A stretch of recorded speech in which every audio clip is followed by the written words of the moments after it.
All right, good afternoon. Welcome to San Marin High School. We are in Hank Morosky Gym for today's Celebration of Life ceremony for Craig Pitti.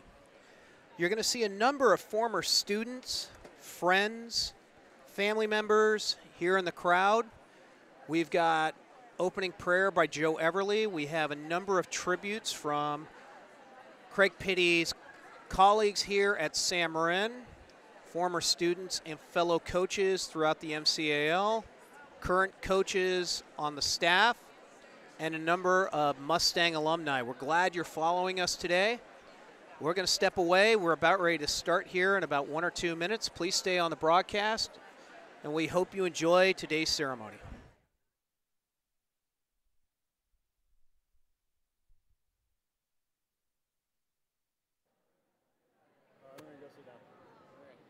Thank you, Ben, for finding that. We set off the alarm up in the other building. Okay, my diver.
I'll check to see if people are still arriving.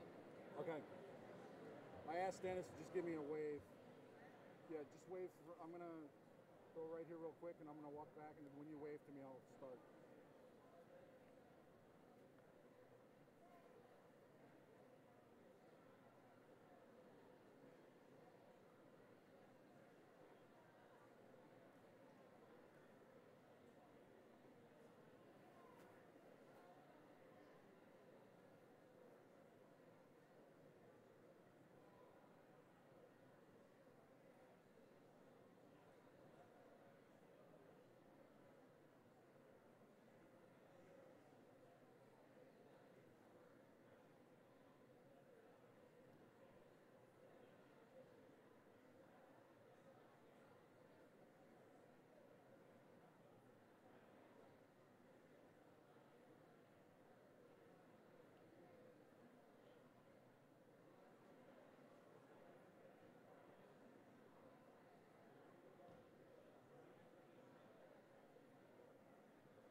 This isn't church. This is going to be a celebration of life today.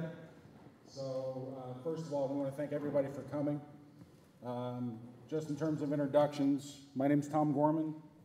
I was involved with San Marin Sports Boosters from 2009 to 2013.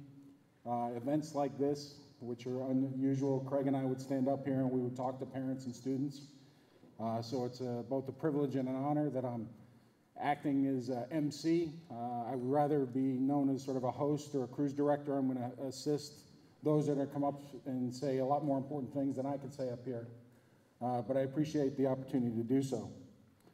For those of you that I know, I see a lot of familiar faces in the room. If some of you are looking at me going, I know the guy, but I'm not sure, there's something familiar about him. I'm the voice that you hear on Saturdays that annoy the neighbors from 2 to 5 p.m. for the varsity team. And I also serve as the emergency backup voice for the girls and boys basketball team when Fran Cunny tells Mike family priorities are up, you got to come and spend time with the family and not be announcing in here. So that being said, what we're here to do today is celebrate the lives and times of one Mr. Craig Pitti. There's a whole group of folks that we'll talk about later that have organized this event. We want to thank the family and their friends for being here. But before we get started, we'd like to start off and ask Mr. Joe Everly to come up. He's a spiritual leader here in Novato. His sons played for Craig here at San Marin, and he actually supported the program as well as being the freshman basketball coach. So to lead us in the opening prayer, Mr. Joe Everly. Thank you, Tom. This isn't church? No. No offering then? Well, Is that the thing? call basketball church. No offering? Nuts. Lynn just said to me before I came up, this is the first time that it really hit her that cancer took Craig's body, but his heart and soul are in this place. And if you look around and you see one another, you realize the one common denominator here, the thing that ties everyone together, is an appreciation of Craig Pitti. And it's not so much an appreciation of his coaching skill, although he was a skilled coach. It wasn't so much of his organizational skill, although as a coach under him, he was very organized and ran a tight ship. It was because he cared for everyone who was in his circle. He loved his young men. And as a parent, and as a coach, and as a colleague, the love was palpable and beautiful. And so it's my honor to begin this evening. We all know each other. We've spent a lot of time in this gym. And I never thought I would wish that I was here, rather be here for an awards night, but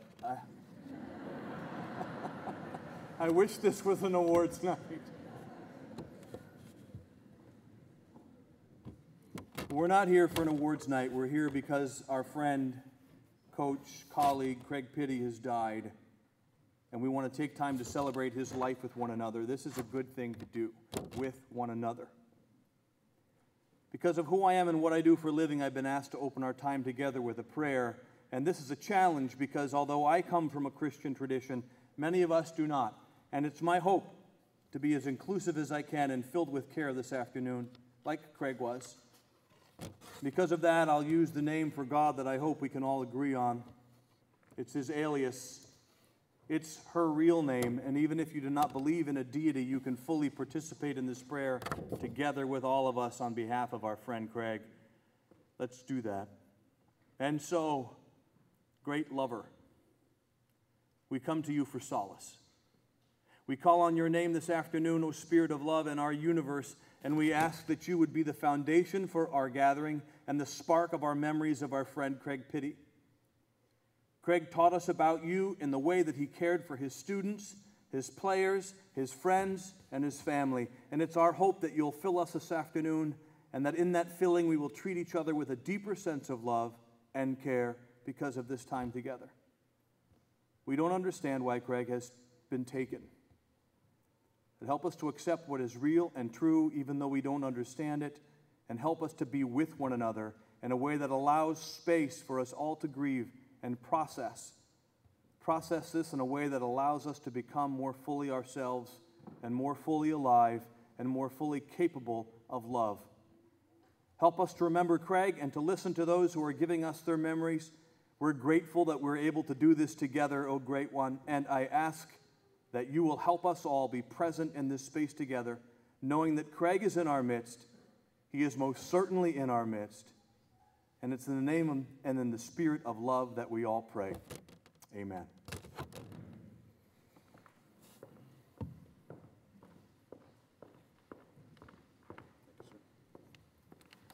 Thank you, Joe. Lights on. This is not the way rehearsal went. Some ground rules. We're in a gym. We have to talk about how the sport is played. Want to make a few comments. First of all, protocol. A couple of parents and friends were asking at these events, what do I say? What do I wear? Am I overdressed? Am I underdressed? There's no right or wrong here because we all know Craig, and Craig wanted you to be authentic. The alumni and the students, as you see here today, they were asked to wear their San Marin jerseys or gear or the Pitti Army t-shirts. I chose to honor Craig today. It's game day. He would wear a suit. So sorry if I'm a little overdressed for this occasion, but he was a class act, both at school and on the road. And there's some nuance that I want everybody to notice. Those of you that knew Craig personally will know this. Some of you that are supporting friends and family here, I just want to make sure you know this, is that you will rarely hear the words Mr. and Pitti in the same sentence, okay? Particularly when it comes to the recent alumni and the students speak, you will hear them referred to as Pitti or Coach, because that's the way he preferred it. If you walked up to him and said, "Thank you, Coach Pitti," he would look at you and go, "What did your parents put you up to for this?" So in terms of decorum, Pitti is, you'll hear me refer to him as Craig or Pitti, but you'll hear folks refer to him as Pitti as well. The other part of today that you need to be aware of is sort of the inside jokes and the stories. People are going to share their experiences that may not have occurred in a public setting. Maybe it was the classroom, maybe it was the locker room, maybe it was over an adult beverage at a local establishment. Some of the stories that are going to be shared are going to give those folks the opportunity for us to learn about Craig's life and how he influenced us and contributed to our lives. I knew Craig for only 8 years, but I expect to learn a lot about him today, and I hope you do as well. All right, and then this last protocol item, there's no crying in baseball. Now, those of you born before 1993, you can Google it. League of Their Own, Tom Hanks, Madonna before she became, when MTV was actually music videos, all that kind of good stuff. You can look that up later. But it's a good thing that Craig coached basketball, because I don't know, basketball and volleyball for a brief period of time. We have to have the record straight. I believe that basketball is second only to soccer in the amount of crying, whining, upset, tears. Basketball, let's be clear about it, it's an emotional sport. And if you can watch the montage of Luther Vandross singing One Shining Moment set to any video or music and not get something well up inside of you, we have to have a talk. So today, folks are going to be up here. The reason I'm saying this is people are going to deal with this loss in their own way.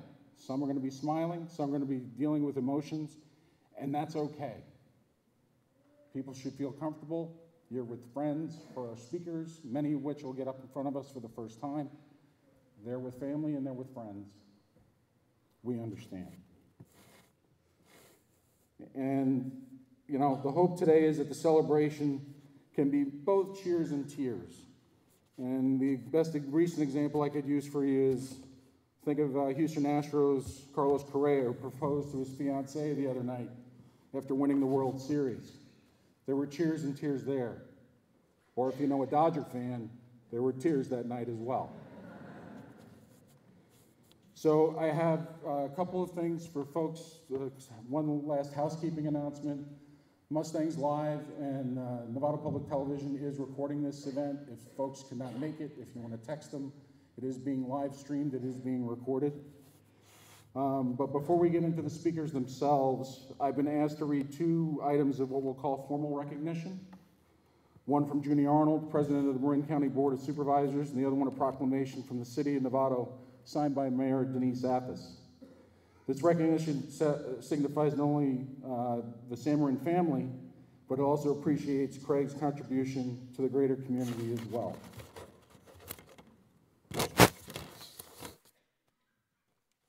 First from Judy Arnold. The certificate of recognition presented in honor of Craig Pitti.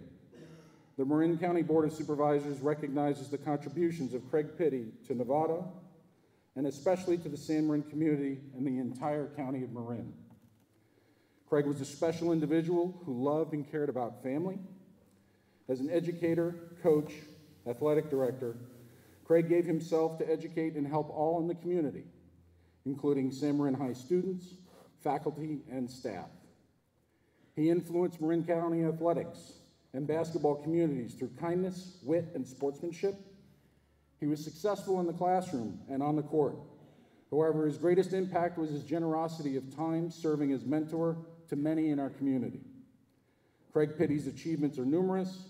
His legacy lives on in the thousands of those who are better people because Craig was part of their lives.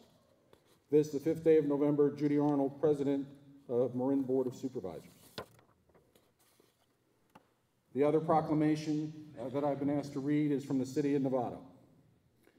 This proclamation therefore says, Craig Pitti, whereas Craig Pitti was a Novato native who gave countless contributions to the Novato community, and whereas Craig was a teacher and co-athletic director at the San Marin High School and coached San Marin High School boys basketball team for 11 years, and whereas he cared deeply for his family, students, athletes, colleagues, rival coaches, and the community at large, and whereas Craig had the self-deprecating sense of humor, always to put everyone else first, and whereas he achieved success both as a teacher and a coach and earned the respect of all, including opposing basketball coaches and teams, Craig will be remembered by players and students for what he taught on the court and in the classroom, but more for the friendship, respect, and support he showed them outside of that.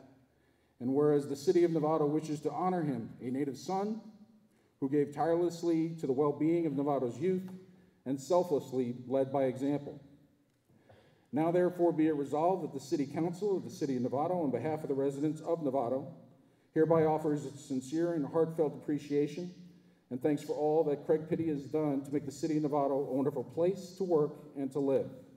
His legacy will live on in the thousands who are better people because of the impact he had on their lives. Signed, Denise Athas, Mayor of the City of Novato.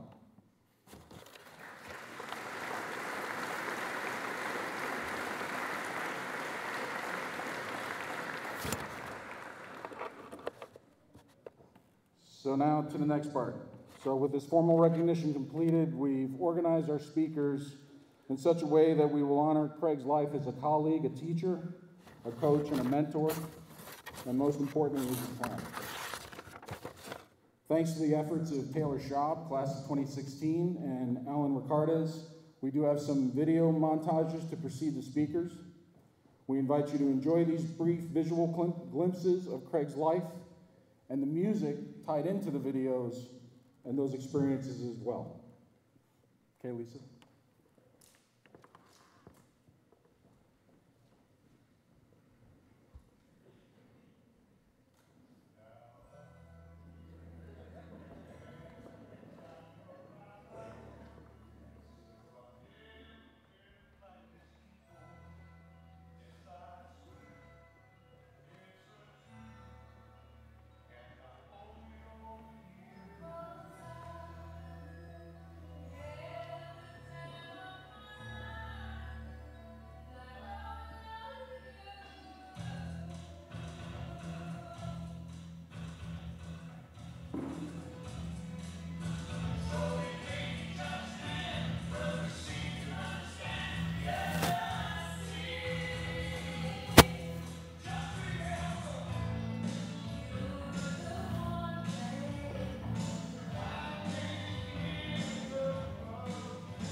So we all know that Craig wore multiple hats here at San Marin,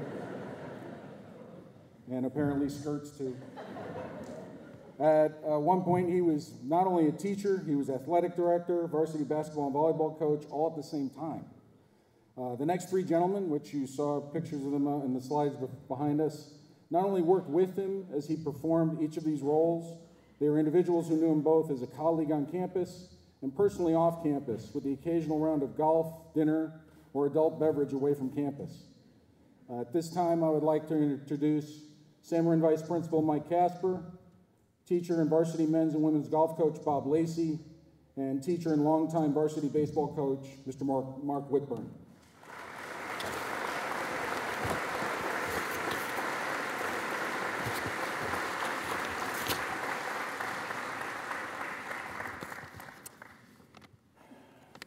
It's an honor and privilege to speak on behalf of the San Marin leadership to celebrate the life of Craig Pitti, my co-worker and close friend.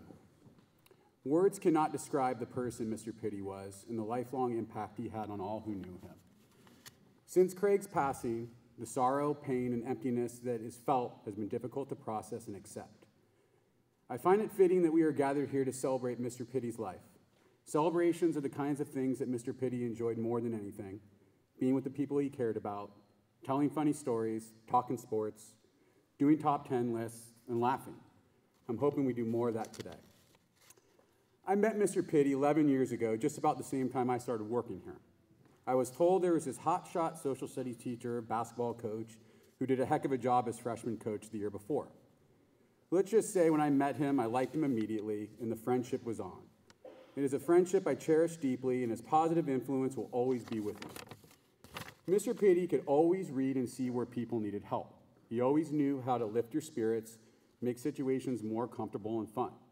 Craig never sat back and asked what he can do. He knew what was needed to do, and he just did it for the greater good of everyone, most of the time without telling anyone. Mr. Pitti loved San Marin and had a tremendous amount of pride helping lead this school as varsity basketball coach and athletic director. Mr. Pitti bled green and gold and did whatever it took to make this school a better place for students. Mr. Pitti was 110% about the students all the time. There could not be a better suited environment to celebrate Craig's life than this gymnasium. The 2011 NCS basketball playoffs was incredible. That is the only word I could come up with. On this court, during the madness of the Bishop O'Dowd victory, Craig gave me a giant hug and just said, "We just beat Bishop O'Dowd." I just stared at him, taking in the moment, thinking, what an unbelievable coach we have here, and how the hell did he do this? We just beat a team with like a future NBA team, no joke. What a moment that was for this community. It will always be remembered. Mr. Pitti's love for kids and his role as a mentor was a quality that can't be coached or acquired. It was always in him. He just accepted, and he knew his own purpose. It was his true calling.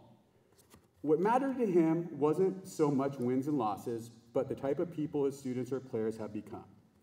He cared way more about how the game was played or how his players handled adversity or challenges.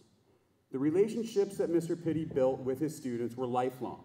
He never stopped mentoring and continued these strong relationships with his students through young adulthood. I'm happy to say we will be hearing from some of these fine young men today. I've had the absolute honor and privilege to get to know the Pitti family over the past 12 years, and I welcome them here today. Thank you for raising the unbelievable human being Craig became, the absolute best. God bless Craig Pitti. Thank you very much.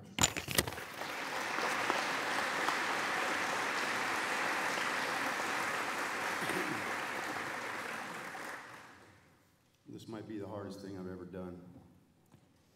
And I didn't really want to do it. And there were several times I thought about not doing it, but I felt like I had to.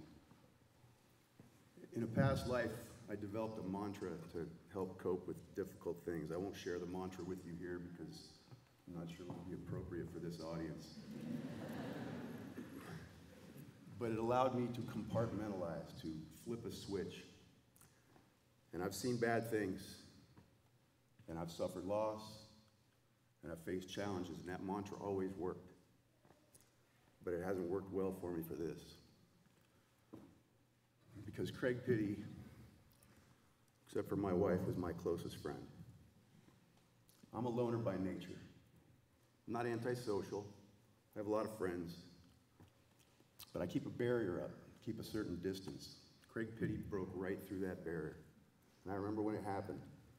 It was the first time we went golfing. Golf reveals character. And what it revealed to me is that Pitti and I are kindred spirits. Not exactly the same, but our differences were complementary. And I also learned that we could talk for hours and never get bored, and that it would go by way too fast. And we golfed hundreds of times, and it was always the same. It always went too fast. At school, we talked every day. He was my eyes and my ears, because I don't pay much attention. If I have half a clue what was going on at San Marino or at the district, it's because Pitti knew everything that was going on. Everything. And if we weren't golfing, if we weren't at school, if we weren't having a beer, watching a game, which happened a few times, then we were texting. And I don't mean those quick hitter, one-liner texts. I mean full-on conversations. And for most of you, that's probably no big deal. It's probably not unusual. For me, that is unheard of. He's the only human being on the planet I ever did that with. So what I'm trying to say is that Pitti was everywhere in my life. And the void that his loss leaves is a hard one to come to grips with. Anger and sadness have been battling inside of me. The anger has subsided somewhat and replaced by a sort of gratitude that he and his family, his awesome family, have been spared further agony and anguish. The sadness will linger, probably for some time, but I know that too will fade. And eventually what will be left is the fond memories of our time together and the recognition that I'm a better person for having known him. So I had to be here today. I had to do this because this is the beginning of my catharsis. And thank you guys for being here. And I want to leave you with one last thing. If there's anybody you love out there, anybody you care about, anybody who's important, try to find a way to tell them today, because you never know. I love you, brother. I'll see you on the other side.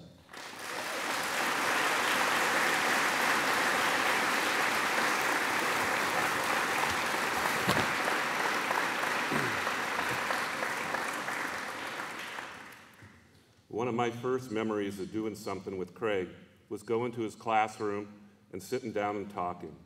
Our conversations were usually filled with laughter as we poked fun at each other while discussing various topics. No, we didn't talk about men's fashion, or our hairstyle, or our fantastic physiques, okay? But we did talk about sports, school history, movies, current school happenings, music, and where we'd get that great beer. But one of my early conversations showed me what kind of person Craig was. He always had everybody else's best interests at heart.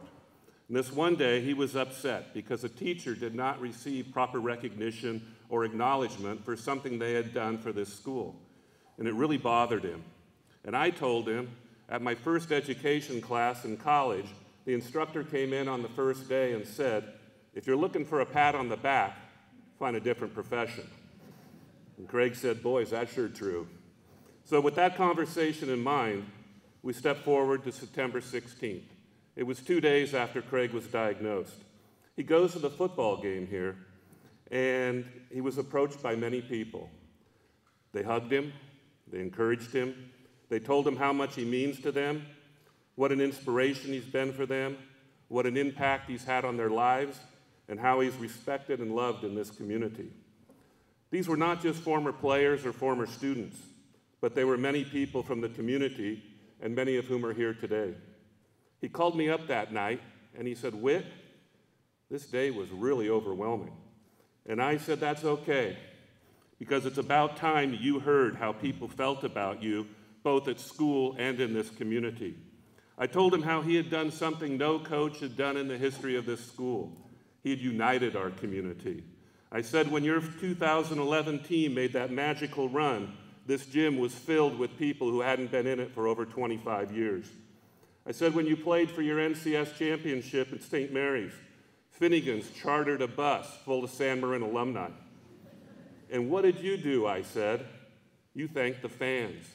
You thanked them for the inspiration that they gave you and your team. Well, today, I said, Craig, those fans got to thank you. Today, you got that pat on the back. One of the things Craig used to like to do was to poke fun at me for my age, okay? He loved to ask me questions like, when was the first time you saw the Rolling Stones? And I'd say 1972. And he'd laugh and he'd say, I wasn't even born yet. He thought that was pretty funny. My comment wasn't after, okay? We went and saw Tom Petty at the end of August. And on the way back from the concert, he immediately turned the conversation to Pearl Jam. He kept going on and on about Pearl Jam. You know, he goes, if you saw Pearl Jam 2 nights in a row, you saw a different concert. Tom Petty couldn't say that tonight. He goes, he did the same thing tonight as he did the last night, but not Pearl Jam.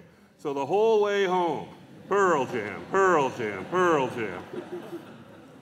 So, in honor of Craig's love for Pearl Jam, I'm going to read a verse from one song of theirs that I've been listening to quite a bit lately.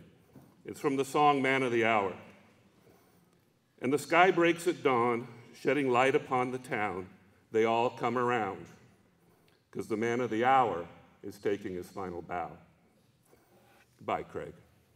Mr. and Mrs. Pitti, Kristen, thank you. Thank you for sharing your son and your brother with all of us. He was a remarkable man. Thank you so much.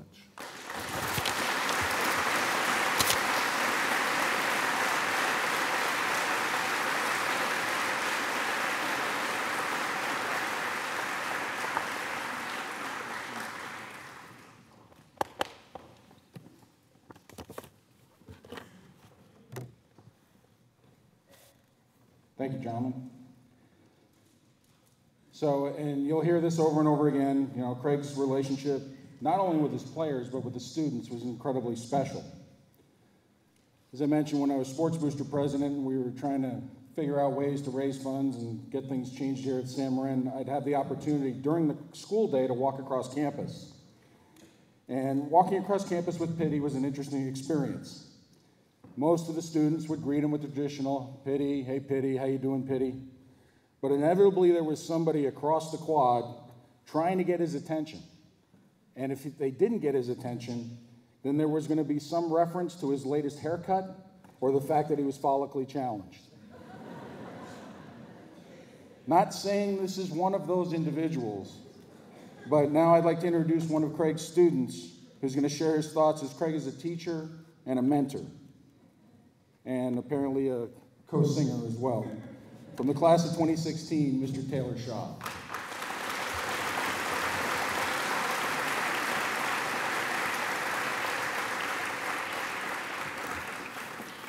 Wow. Yeah, that was me in the video, and that was the greatest thing that I've ever gotten a chance to do. I remember when I asked him to do it, he goes, I've never even seen Dirty Dancing. How will you expect me to sing this entire thing? A week later, he knows the lyrics perfectly. I don't know him at all. I had to lip sing that entire song until the end when I got a little too into it. But for those who may not know me, my name is Taylor Shab, and I graduated from this school 1 year ago.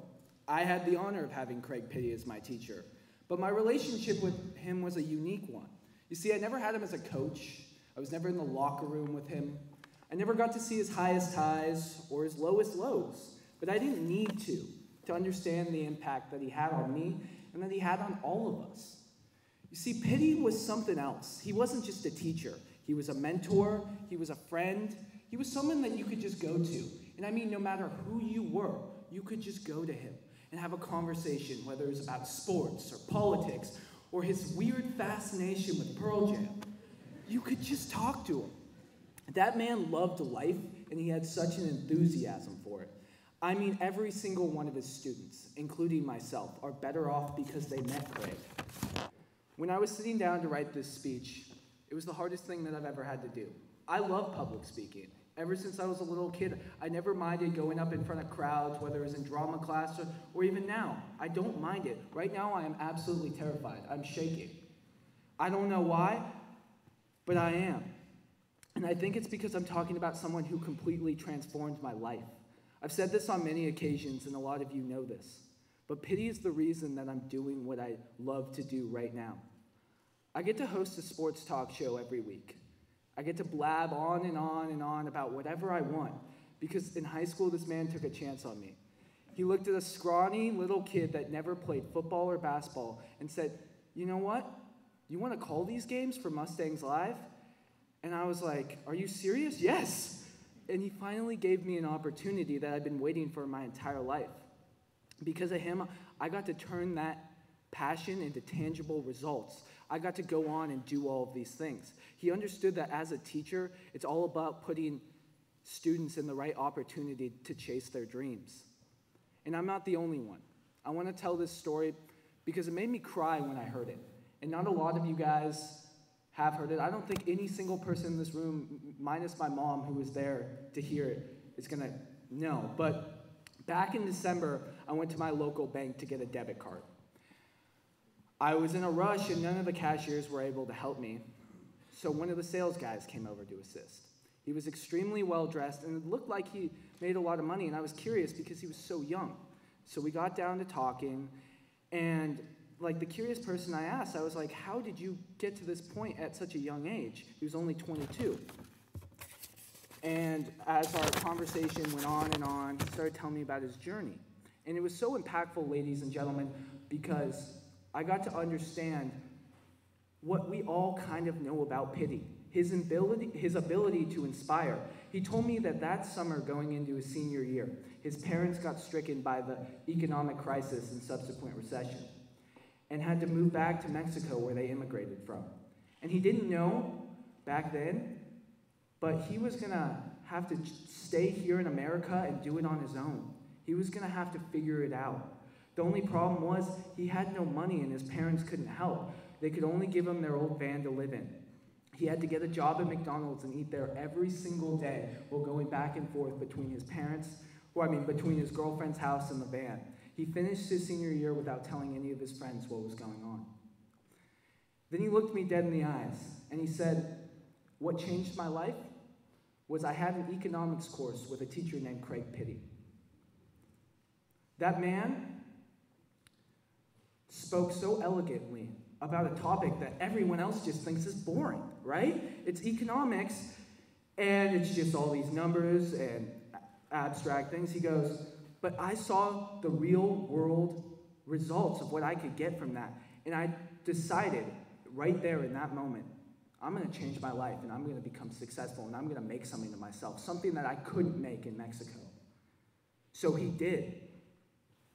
And he never got the chance to tell Pitti because he wanted to wait until he made it to the absolute top. I didn't want to wait. A couple days after Craig got diagnosed, I called him. And I didn't want one more second to go by without him knowing how much he meant to me, about him knowing how much he changed my life. About a week later, he came on my radio show before things turned for the worst, and I remember asking him a simple question. I said, "Pitti, what are you going to miss more while you're fighting this fight? Teaching or coaching?" And he looked at me, and this shocked me. He said, "I got into this to be a teacher, not a coach. That just came along with it. And I love doing it, but I want to be a teacher. I want to help students. I want to inspire kids. I've always wanted to. With everything going on in today's world, we need more Craig Pitti." It all starts here. This school and ones like it just across the country are the foundation for everything. This school, this gym, and these wonderful teachers who spoke right before me are why Craig Pitti was so important. Sometimes we don't realize how big of an impact someone's had on our lives until they're gone. Well, Craig, we loved you, we appreciated you, and we will always be your army, fighting to keep the amazing example you set. So rest in peace. I know you're looking down, just waiting for Jimmy Garoppolo to lead us to a Super Bowl. God bless. Thank you all.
So again, we talked about things that we learned today. What you saw there on the board, and I'm sure the players will comment when they talk.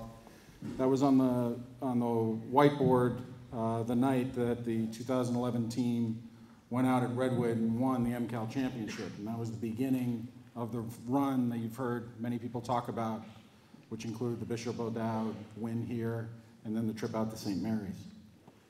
So at this point, what we'd like to acknowledge is, yeah, Craig was competitive, not only on the court, but in life as well. He liked to compete, he liked to argue on occasion, and he occasionally liked to elevate his attempt to make a point. He would raise his voice as if volume was going to make him win the argument. That said, he maintained a professional public persona and was extremely professional, not only with his coaches, but the coaches that he competed against, except for the occasional disagreement with a ref on the court. We were touched. A couple of the coaches that he's competed against and that he had called colleagues from other schools asked to speak today. So it's my honor and privilege to introduce Mr. Steve Farbstein, former varsity basketball coach, current athletic director at Terra Linda High School, and Mr. Steve Campagno, who's varsity basketball coach at Redwood High School, to talk about Craig as a coach and their colleague.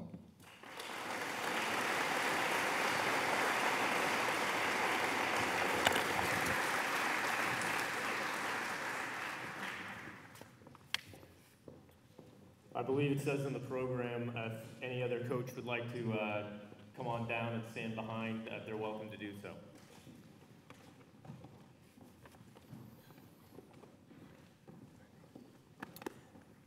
First, on behalf of the athletic directors of the North Coast section and the MCAL, I would like to extend my condolences and our condolences, along with these coaches, to the San Marin community, Craig's past and present players, his friends, and most importantly, to his parents, Jerry, Kathleen, and his sister, Kristen. Over the 12 years or so that I have known Craig, I've had the opportunity to have experiences with him on several levels, as a work colleague, as a coaching compatriot, and as a friend. I'd like to share some of those experiences and memories. I'll start with working alongside Craig as a fellow athletic director, doing our best for the student athletes of Marin County. When Craig was considering the position of AD at San Marin, I received a call, as did several other ADs around the county, to gather information on the position and if it was something he should consider. My advice to him was he would be a great candidate for the position because of his demeanor and his positive attitude. He had the right temperament to deal with many obstacles the job throws at you, and he amazed me with his ability to deal with sensitive issues on his campus, knowing he was about to go into a meeting and get crushed, and never outwardly seeming to allow it to bother him. Craig was the AD in our league who always volunteered to take on league tasks, such as developing schedules for situations that did not fit the current league setup, or sitting on a committee the rest of us were trying to avoid.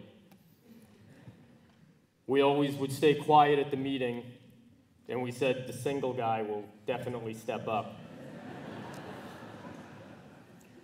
In these situations when the league was looking for a volunteer, the league policy on spreading the championship games throughout the league instead of playing at the #1 seed's home site was one of Craig's ideas, and it's been well received and served our league well. On a coaching level, we got to be a bit more personal because we were competing against each other. The group always worked well together, but more importantly, we all got along and we were friends. Craig's first few years were tough, as were mine when I began 10 years earlier. We were not blessed with the same talent levels at the start of our careers the way coaches Danella, Winter, and Campagno were blessed. I distinctly remember a conversation Craig and I had during his second year when they were struggling, asking me how I dealt with the struggles when I started. I told him all it takes is hard work, perseverance, and the same thing you preach to your players, and to hang in there and it will all come together. Well, we can all see how Craig developed the program, and it coincided for him into coming into his own as both a coach and a person. I remember a few games we had against each other, and I'd like to share those memories.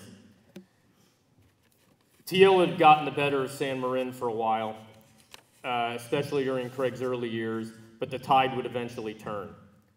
The beginning of this was a game in 2008 at Terra Linda. It was the last game of the season, and we had won.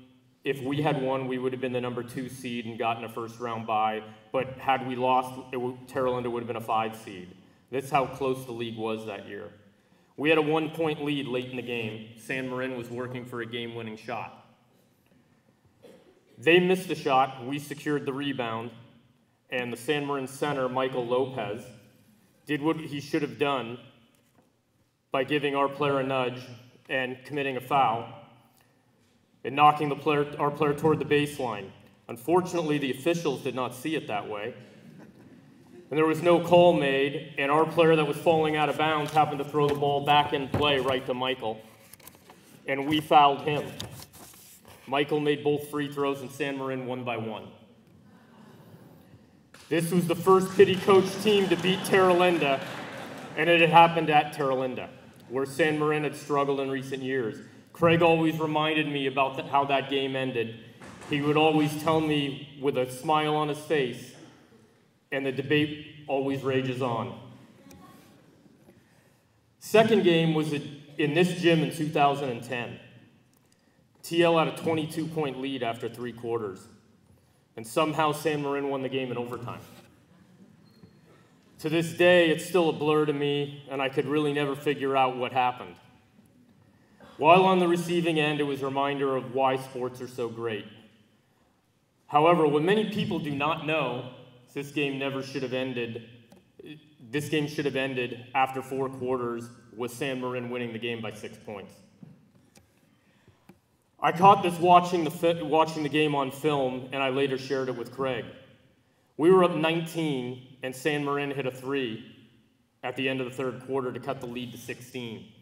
When we came out of the huddle, the scoreboard said we were up 22, and at the time it didn't register. What had happened in both scorekeepers' books is that the 3 had been recorded for number 10, and we both had a number 10. And they recorded it in the Terra Linda side of the ledger. So we were up 22. I always joked with Craig that if it had been a 16-point game, we would have played it differently, and we definitely would have won that night. And then the last game I wanted to reference, it was not a Terra Linda San Marin game. But the game that's been referenced already tonight, that was played in this gym, and was the greatest game in Craig's coaching career. The night they beat Bishop O'Dowd in this gym. I was sitting up in that corner right over there. The best part of the night was seeing how fired up Craig was after they had come away with a victory that night.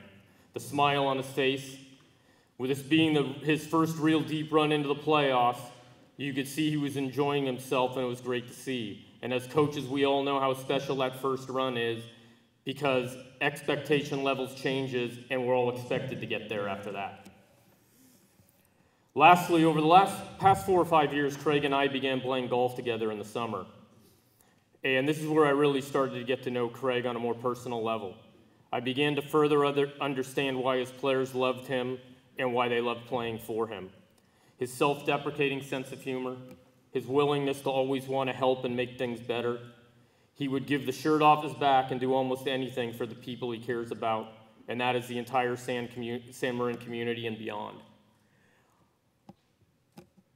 While we don't always connect with everyone we cross paths with, it is clear with today's representation how much Craig is loved, admired, and respected. Times like this tend to elicit emotional responses. I know the San Marin gym and the court are already named after influential San Marin people, but I hope someday there is a spot on this campus that will one day bear Craig's name. I know it will never be the same for me again walking into this gym.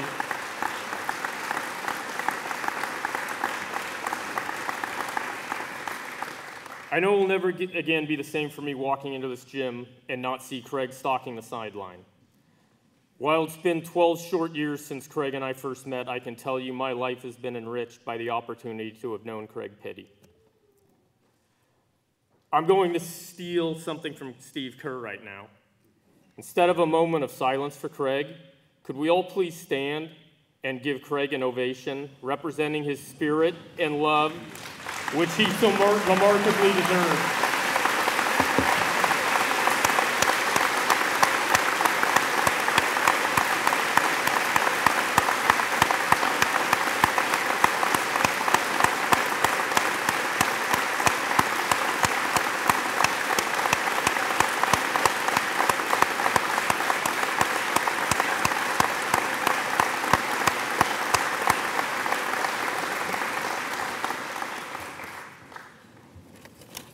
I'm going to turn it over now to Steve Campagno from Redwood High School. Thank you, Steve. This is pretty overwhelming, and it is a wonderful, wonderful tribute for a wonderful guy. I'd first like to acknowledge his family, his friends, his fellow teachers, his students, his players, and the ones closest to him. I'm very sorry for your loss. This is a huge loss for your community, but I do feel that we've all been touched in a certain way.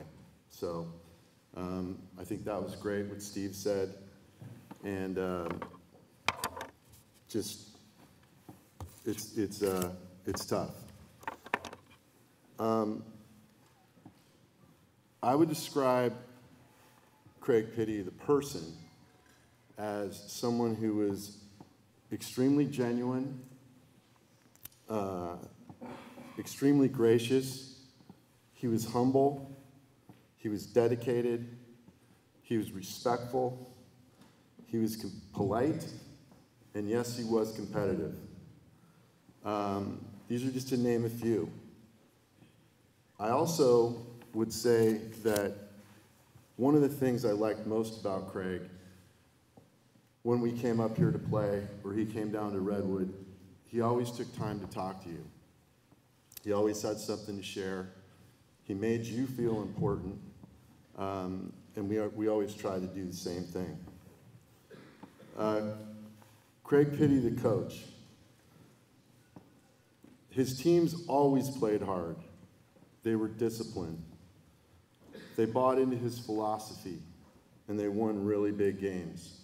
I think I was sitting next to Coach Barbstein watching that Bishop O'Dowd game, and I had never felt like that since I had watched the Branson boys win a couple NorCal championships and some state finals against teams they obviously shouldn't beat, but they did.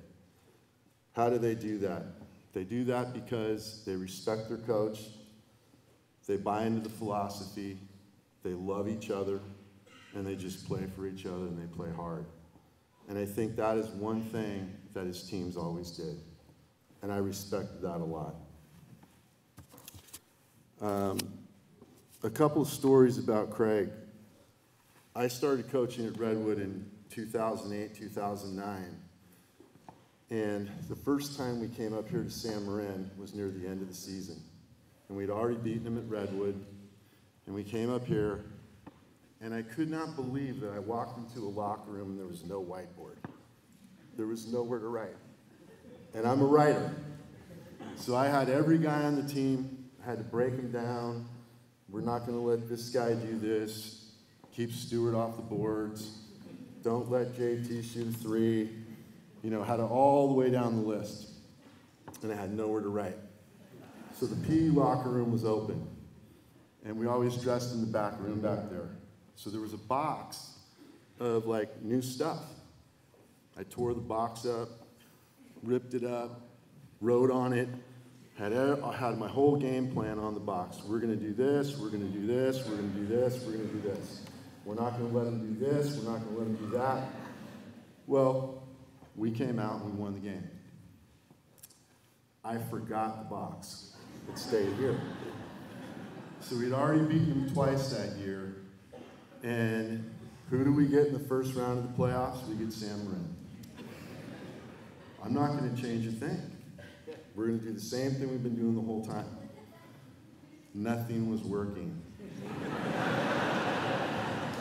When we did one thing, they did the opposite thing. When I thought someone was going to shoot the ball over here, they didn't shoot it over there, they pushed it over here. Obviously, Coach Pitti found the box. And we ended up losing a double overtime game that year, and in the first round of the playoffs. And it was a huge win for them, a crushing loss for us, but it propelled us into the following season. Another one was in 2015. I think Calvin was probably a senior on that team. And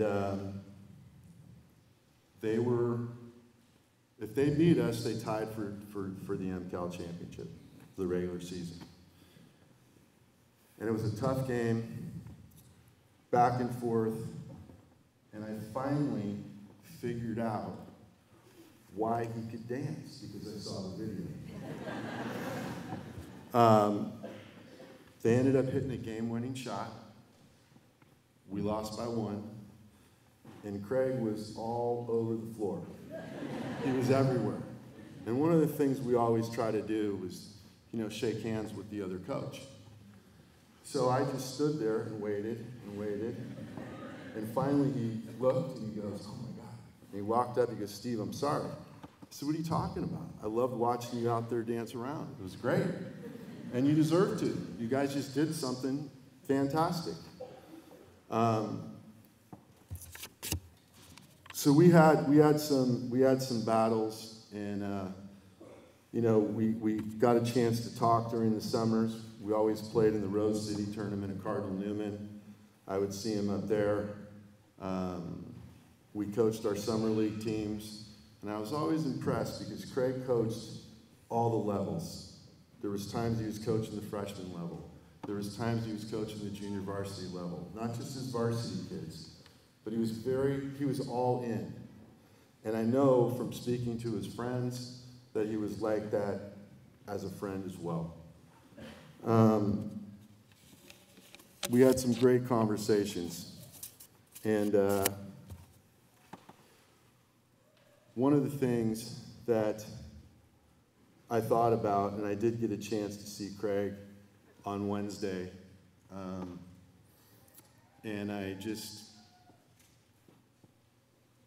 my friend Chris McCune, who I talk to all the time, and I think over the years, we've had many conversations, and Pitti was always part of those conversations. His San Marin teams. How did San Marin beat this team? How did they beat that team? And I think the whole time he was trying to tell me that you need to be a better coach, because this guy's out-coaching you 8 ways to Sunday. But I did get a chance to see Craig, and I just said some parting things, and I just thanked him for, being a great influence in my life. He's made me a better coach. From what I'm hearing today, he made a lot of us better people, and that's the most important thing. All we have is friendships. All we have is memories. You have obviously fond memories, and I agree with Steve that hopefully at some point in time, his name will be in this gym and be remembered forever. I have 4 children, and I could recite every episode of Barney, Thomas the Tank Engine, and there's a movie that the kids used to always watch. And I'd say I've watched this movie maybe 150 times, called The Sandlot. I love that movie. And there's a part of that movie where Benny the Jet Rodriguez has to pickle the beast because he has to get this baseball, Babe Ruth baseball. And he goes to bed that night, and he has his PF Flyers on, and the great Bambino comes into his dream. And he says to him, "Follow your heart, kid. because heroes get remembered and legends never die. And to me, Craig Pitti was a legend. Thank you.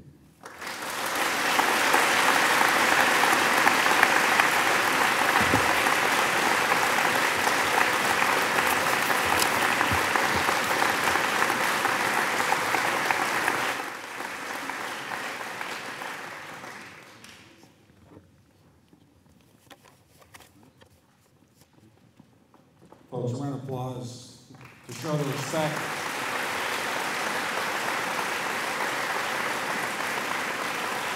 And thank the coaches for coming out. And Steve, thank you for keeping me honest, as doing this MC thing is more challenging than expected.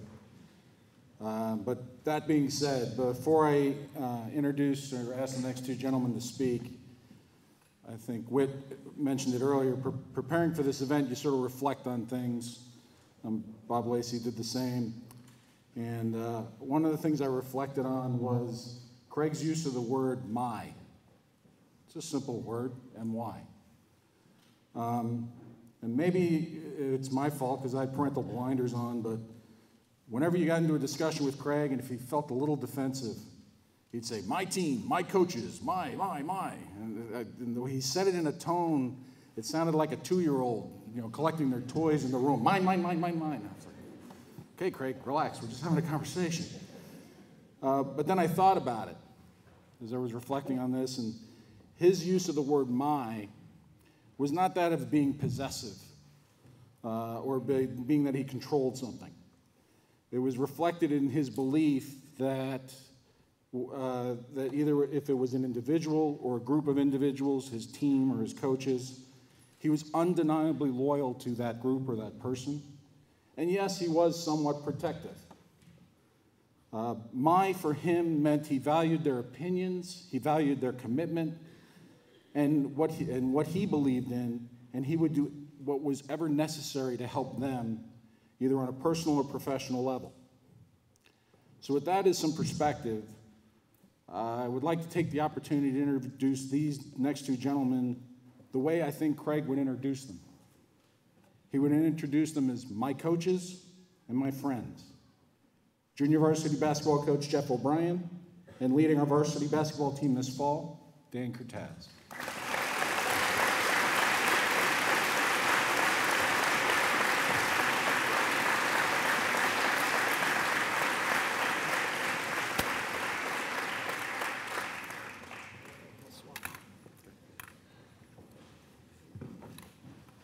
Sorry for the drama of the crutches.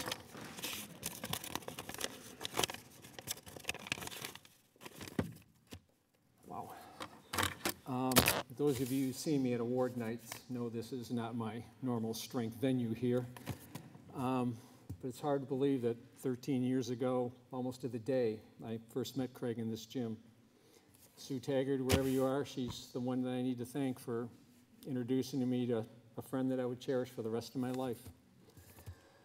This is before we had this 2 gym setup that we have here now, so we had to share gym for practices in that era.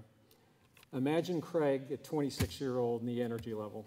My voice, not a chance. I was buried by him every moment in here. What you could notice right off the bat was just this connection that he had with the kids. They couldn't get enough of the corny jokes and all the antics. And as has been mentioned by a couple other speakers, everyone loves a good, Tom put it, follically challenged joke, and Craig loved being the butt of them all the time. First year was a little bit rough for him in here, and I think that's kind of being generous. I think everyone would go along with, but in typical Pitti fashion, he just hit the film work and found a style of play that he liked, and Jonas, wherever you are, thank you. And everything from that was history. But the real Pitti magic was seeing him working with the kids in the gym every day, the pushing them and the motivating them to just get to levels that at that age they could never even imagine getting to. And that was just something was amazing to watch. I won't go into all the stats, but teams always knew it was a battle when they came into the house that Pitti built.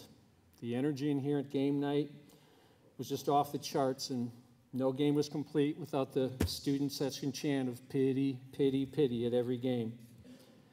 But as has been mentioned, if you had to have one memory to pull out of this gym, it was that magical night back in 2011.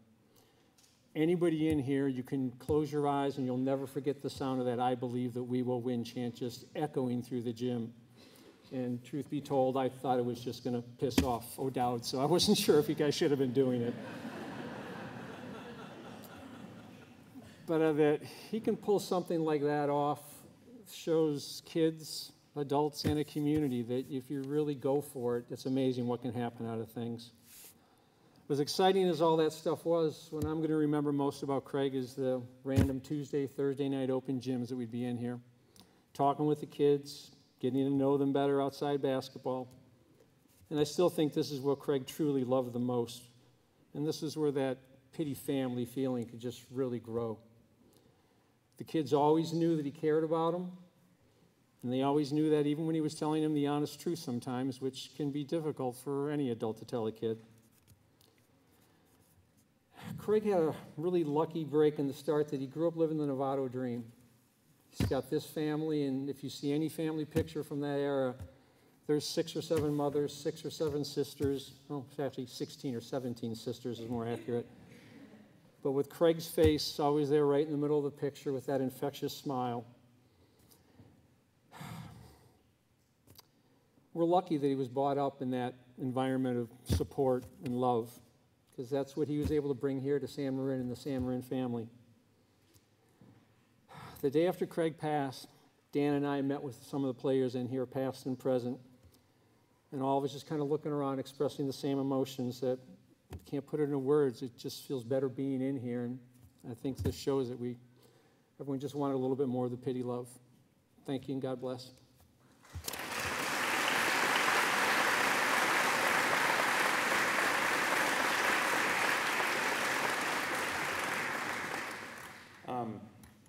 Before I actually get started, Craig and I, we have a really good friend, and some of you, when I say this little story, you're going to understand. He called me last night, and he said, I want to speak. And if anybody knows Matt, and knows Matt well enough, Matt's always a little late to the party. I was thinking to myself, well, this program's put together, and how are we going to pull this off, and what are we going to do? And then I thought, well, heck, if they get mad at me, I don't really care. So, in typical Matt fashion, he is somewhere near the dumps, and he'll be there in just a second. So before I speak, I'd like to call Matt Kinney up here, because he'd like to say a few words.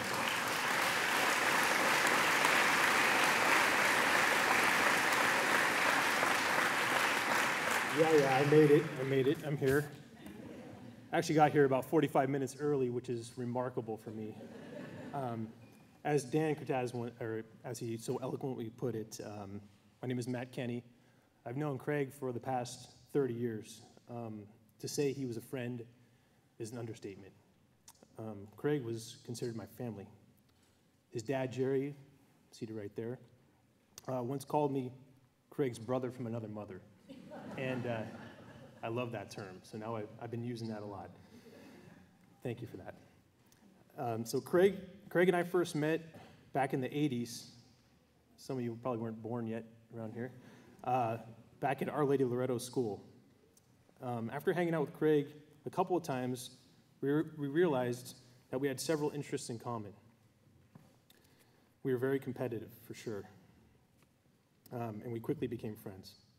Craig's sarcastic sense of humor, love for sports, competitive nature were similar to mine. Later, Craig and I would attend St. Vincent's High School in Petaluma. It was in high school that Craig and I first got our jobs, which was here in Novato at Novato Park and Rec, where we coached several basketball teams together and ran sports camps. A great perk for coaching at Park and Rec, we were able to have access to keys to gyms. So needless to say, Craig and I capitalized on every moment that we had for that. One gym in particular was Hill Gym. We would go down there on a Tuesday night at 11 o'clock at night. And it would start off just a regular pickup game, friendly game, and it would really turn ugly fast. because we were both very, very competitive, as I said before. Flagrant fouls, trash talking, nothing was off limits.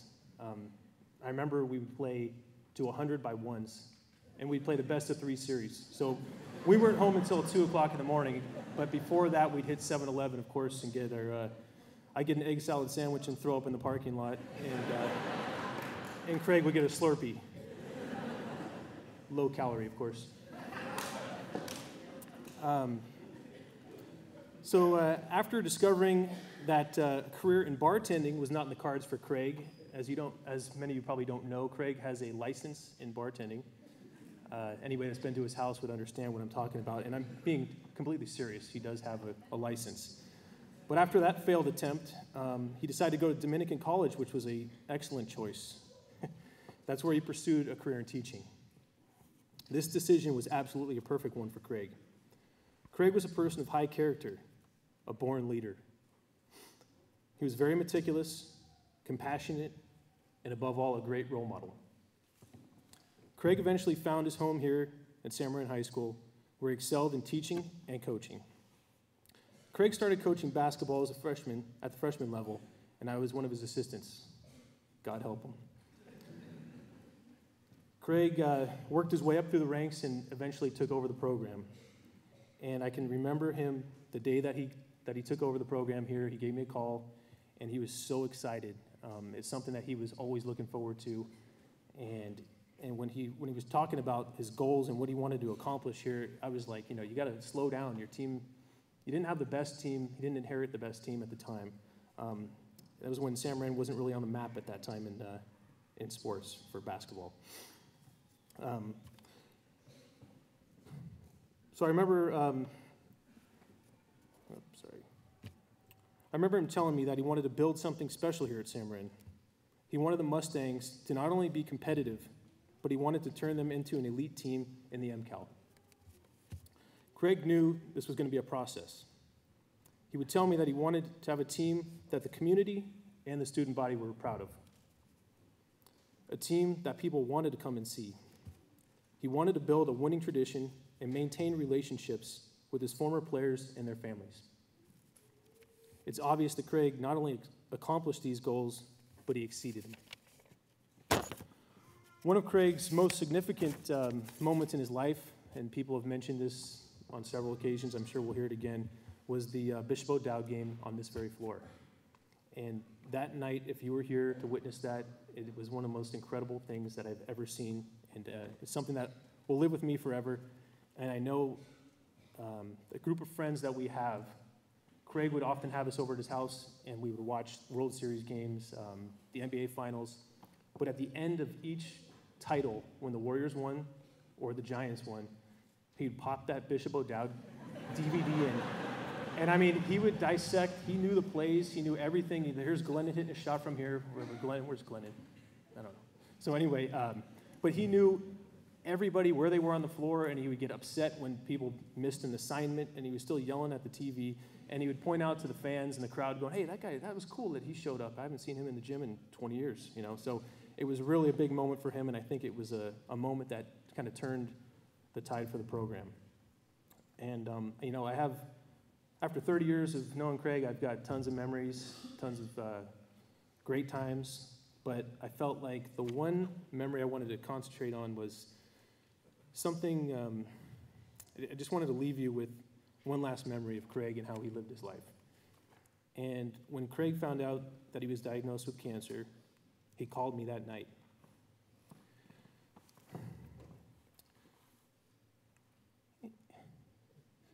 He told me he was worried about his players. He said, the season's about to start, and I don't want to be a distraction.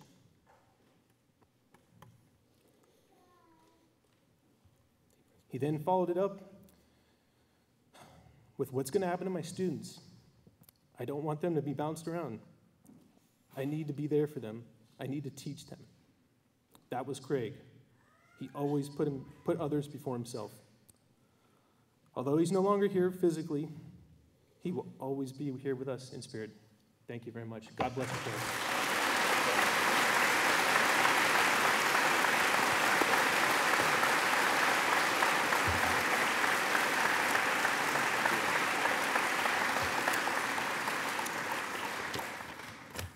we'll get back on the program now.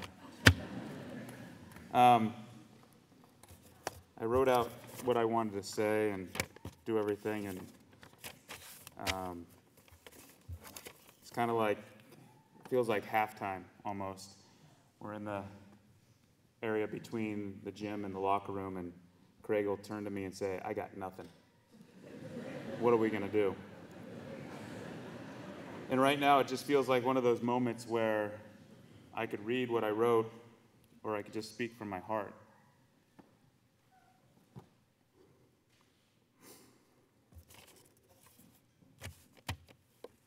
My wife used to say that she shared me with Craig. If I was leaving the house, my kids would say, "Oh, where are you and Craig going?" Or if Craig and I were sitting on the lawn at my house, the girls would come out and say, "Oh, do you need another beer?"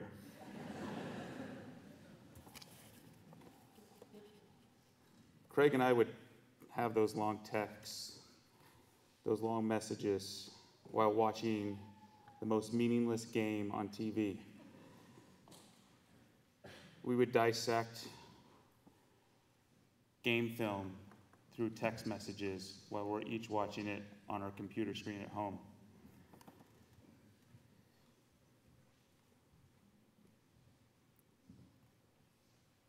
I was at a point in my life where I knew I needed to make a change.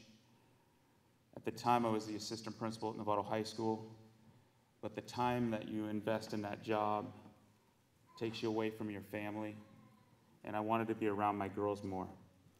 And Craig was the only one that I really talked to about it, and I had an opportunity to possibly take another position within the district so I could have that extra time.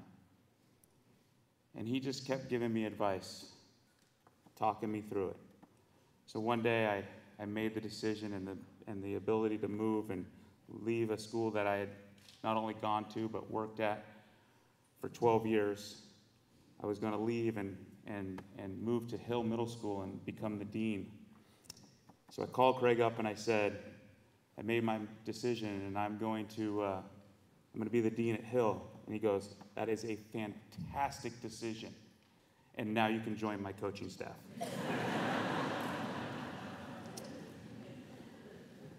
And man, what a first year it was. Everybody's talked about, O'Dowd and our NCS El Cerrito game, but I think the game actually, and the quote was actually on the board, and that it was actually the NCS game, or the state game, that we lost to O'Dowd. And Craig wasn't big on writing things on the board. He didn't cut up boxes and put down notes for other coaches to find. But every now and then he would write something simple like he did. And even though we lost that night, he proved to everyone that the night that we won here wasn't a fluke. That the night we won here wasn't something that just happened by chance. Because anybody that was at that game knows that we had that game. We should have won that game. And that's what we did when we watched the film the next day, is we broke it down in the little segments of how we should have beat O'Dowd again. But that was Craig. Because in his first year of coaching, when he wasn't successful, he would talk to me and he would tell me, like, "I don't know if I can do this. I don't know if I'm cut out for this." And all I kept telling him was, you got to give yourself some time. But instead of accepting, as he would sometimes put it, failure, he went out and looked around the league. He looked at the coaches that were being successful. And a lot of the things and the philosophy that we use here at San Marin High School with our basketball program are because of the great coaches in this league. And he picked the things that he liked and that he knew the kids here could execute. And that's why there's been the MCAL championships and the NCS championships. It's because of the community at large, the league at large, and how well it is and how good it is, and how Craig knew that he couldn't do it alone, right? He trusted his assistants, he trusted his JV coaches, his freshman coaches. And he worked. Gosh, man, did that guy work. I mean, film. I'd come into this gym, and he'd be standing out here by himself, walking around in weird patterns. And then practice with the guys that come out of the locker room and practice would start, and they would start walking around in these weird patterns. And somehow it all came together. The one thing, there's lots of things about Craig that I admired, but the one thing I admired the most about Craig was his honesty. Sometimes it's very difficult when working with young people to bring bad news or break bad news to them, or tell them that, you know what, I love having you on this team, but I don't know when you're going to play. But Craig had these honest conversations with the players. And I think that's one of the reasons why not only his players but his students love him so much, because he was honest with them. They knew where they stood. They also knew, though, if they worked hard, he was going to notice. And he was going to be there to support them through everything. When Craig got diagnosed with cancer, he called me that day. And we cried together on the phone as I was driving home from work. And I told him that no matter what, I would be there for him 100%. A couple days later, we were heading to our men's league game, and I picked him up, and we're driving, and the topic of the basketball team came up. He said to me, he goes, Dan, you know, at some point we need to talk about the basketball team. And I said, there's nothing to talk about. My schedule is clear. I will be here every single day. And when you can't be here, I will be here to lead your team for you. We were about to get into the parking lot. He started crying. I started crying. We're sitting outside a gym crying while other people are going into the gym looking at us like there must be something wrong, or what's wrong with those two guys. At that moment, I realized that I think Craig knew how I felt, but I never actually told him. So I told him, I said, Craig, I love you. You're so important not only in my life, but my family's lives and lives of so many people. I said, and he said, I love you too. And it made me think, why do we wait till something bad is happening, or why do we wait till somebody that we care about has cancer to tell them we love them? So I'm asking you to make sure today that you tell the people you care about that you love them, because Craig would appreciate that.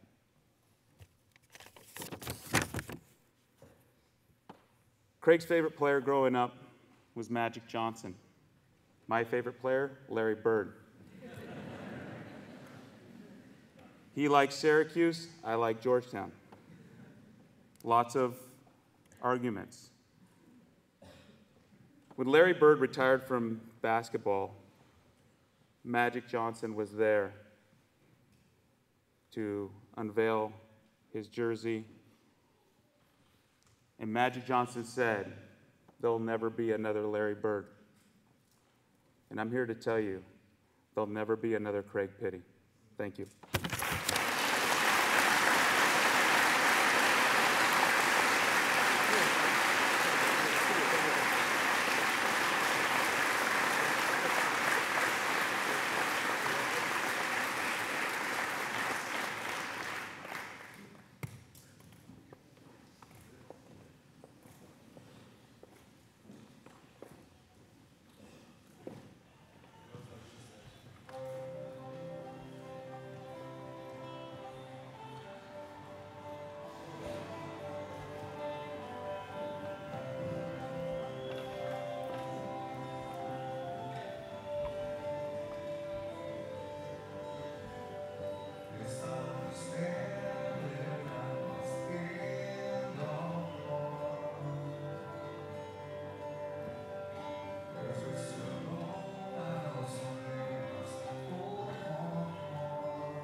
next few speakers that are coming, we want to make sure we have full battery here. That was Pearl Jam. So if you want to listen to it a couple of times, it's different the second time around. Before we have the young men come up here and talk about the relationship with Craig, we all know if Craig was sitting here today, he'd be uncomfortable at best. Praises, tributes, proclamations, it would make what little hair he had on his head stand up. That being said, I would be remiss and I would be unauthentic if I didn't give Craig some grief or some crap, because he also appreciated the challenge. And as you came in, you'll notice in the back and up here in the front, we've got the various accolades. Craig was awarded the Golden Bell recipient in the classroom. As many have spoken about tonight, the championships that they've achieved on the court, and being a revered basketball coach. He was a respected athletic director in NCAL, having impact on policies and meetings that affected all sports. Students even voted him as the staff presenter at graduation. All those awards and accolades are displayed on the tables here. There are guest books that we'd like you to sign for the family. But he would be a little bit feeling weird. We've got baseball cards, we've got wristbands, we've got Pitti Army t-shirts. He'd feel a little weirded out. But the one award that you won't see, and I think he would appreciate it, Craig was never going to win Parent Communicator of the Award of the Year. Connecting with students, players, and colleagues seemed very natural, but when it came to parents, he painted us, and I was a parent, he painted us with all that one brush. And God forbid, regardless of what sport you were talking about, if you use the words playing and time in the same sentence, he was never going to want to talk to you ever again. While Craig's parental bedside manner was not award-winning, folks need to understand that in any given year, there were 43 teams, 600 athletes, and the parents to go with. There was only so much of Craig to go around. He made the conscious effort to focus on what was important to the students of San Marin. And he started it as AD at the same time I was coming in as a freshman parent with boosters. And even he looked at me and was wondering, when was I going to ask my son to be the starting point guard for varsity? I thought power forward, but that's a whole bit different story. He was guarded and he was cautious, but once he and I understood that he was in it for the kids and I was in it for the kids, we became colleagues and we became friends. And so literally almost out of the gate, this was 2009, he and I were drafted by our counterparts over at Novato High to talk about this thing called Lights at Novato and San Marin High Schools. Long story short, at that time, Lights weren't going to happen, and the comment was made that San Marin was not vocal enough to the school board.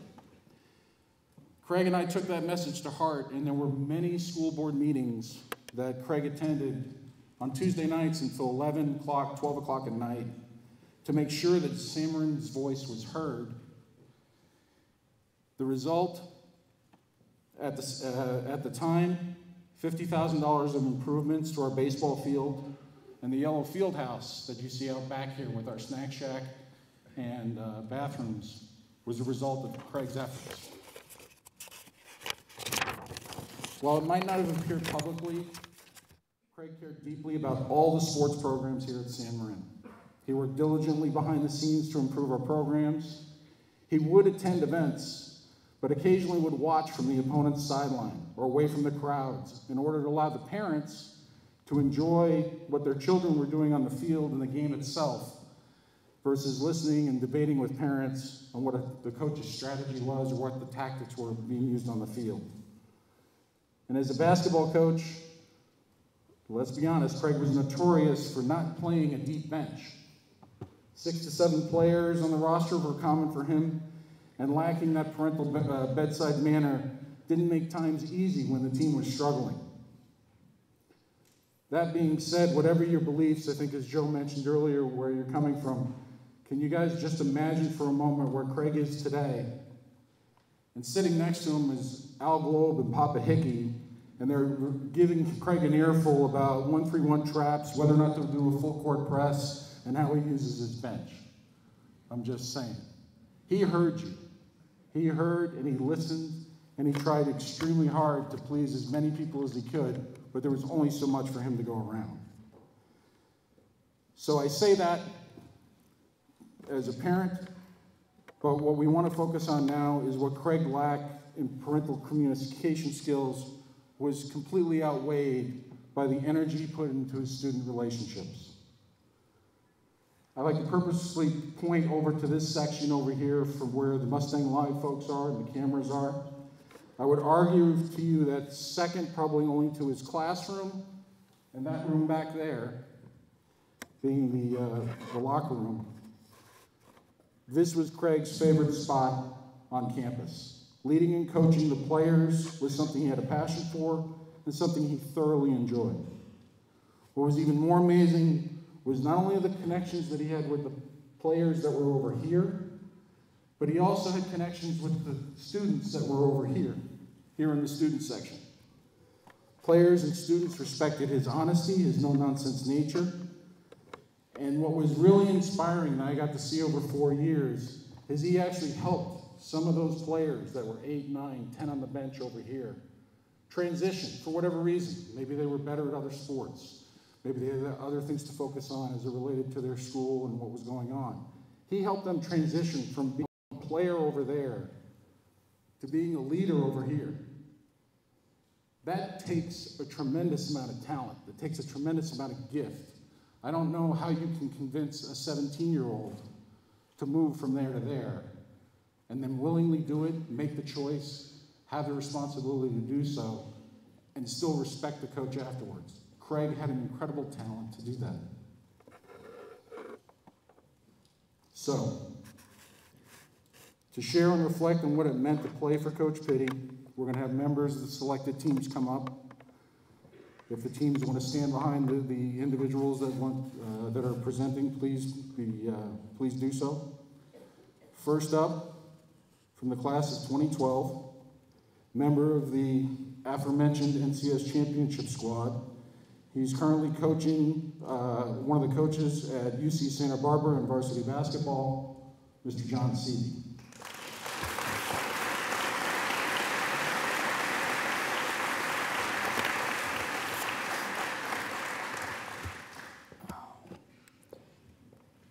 You know, the first thing I thought of when I walked in the gym today was, you know, how weird it is to be back here for the first time without Coach. The second thing I thought of was, if he was here, how pissed he'd be at all of us for scratching up his floor with these chairs right before the season starts. I played basketball here for 3 years under Coach Pitti, and during those 3 years we grew extremely close. And I will always consider him someone who has tremendous influence on my life. Obviously, this is a difficult time for all of us. These last couple weeks, as I've texted my old teammates and coaches, we've all kind of said the same thing. It's amazing how many lives Coach touched outside of hoops. And I think all of us sitting in this gym today prove that he was not just a basketball coach. He was a great friend, teacher, co-worker, but above all else, he was an amazing son and brother. And so I want to take a moment and tell the Pitti family, Mr. and Mrs. Pitti, and Kristen, thank you. Thank you for allowing Coach to be in our lives. He was an incredible person who did great things, and so much of that is because of you guys. So many memories that I have with Coach were here in this gym, good and bad. But our friendship went way beyond basketball. He was always someone I could lean on. I could always trust him. He always knew the right thing to say, and he showed he cared about me as a person and not just one of his players. There's a lot of things that are going to remind me of Coach, but there's a couple that really stick out. I don't think I'll ever be able to go to Mi Pueblo without thinking about the heated basketball debates we had at lunch there. For all of his students, I don't think I'll ever hear the movie title Office Space without feeling like he showed it 100 times in one semester of government class. I'll never be in this gym without thinking about the special championship season we shared. And I'll never coach another game without remembering his competitive spirit, the one that made us so similar. Coach was always honest with me. Whether I liked that or not is a different story. And I want to share 2 stories about his honesty. The first, it was a home game my senior year. We were playing Novato here at San Marin. And all week in practice, Coach had told me, whatever you do, just don't foul out. Of course, with about 3 minutes to go in the game, I'm 1 foul away from fouling out.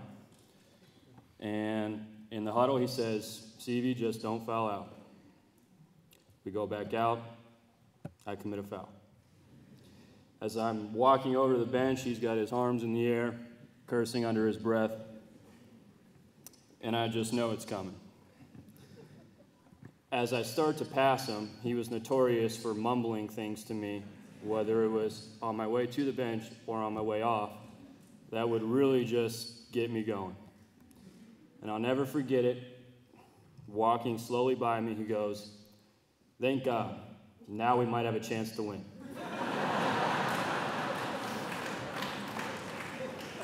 That's the honesty I didn't like so much. The honesty I really, truly appreciated comes from this next story. And Coach had texted a lot of us in one group chat when he found out that he was diagnosed with cancer. And it was full of old players, friends of mine and his. And we all reached back out in that group text and you know, gave him our love and support, but it just didn't feel right to me that I didn't reach out to him individually. So I walked out of my office and I gave him a call. And I said, "Coach, I'm so sorry, but you're gonna be all right, right?" And I just kept asking him, I said, "You're gonna be all right." And he said, "Don't worry about that. This is a fight I can win. Just worry about the next time you come home, because we still got to finish our one-on-one series." And that was the honesty that I will always remember Coach by, is that no matter if the chips were stacked against you or for you, he always believed in me. He believed in our teams. He believed in this community, this school. And that's something that I'll never forget. Being in this gym, it's an amazing tribute to him, but I just can't help but think how much I'm going to miss him. And he had so much good left to do, but I'm truly blessed to have had him in my life. As many people have alluded to, he's accomplished great things here as a basketball coach, but he's left us with more than just banners on the wall. He left us with a legacy, one in which we will always remember the caring, loving, and passionate person that he was. I love you, Coach.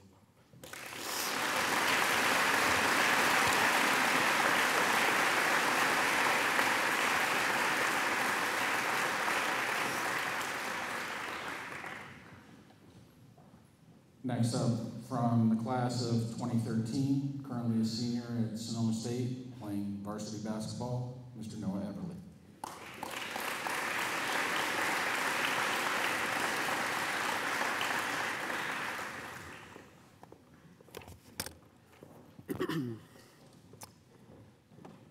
One of the hardest things you will ever have to do is to grieve the loss of a person who is still alive. Although the body of Craig Pitti is not with us today, I don't think anyone here can argue that his spirit isn't present. Seeing this many people packed into the gym, the same gym in which we've shared laughs, smiles, cheers, cries, and everything in between, is a testament to who Craig was, and it shows the impact that he's had on this loving and amazing community. Doing some reminiscing and reflection over the past few weeks has brought up some of my favorite memories that I got to share with Pitti. As I began to unpack the memories, I noticed a common denominator in all of them. None of them had to do with wins or losses.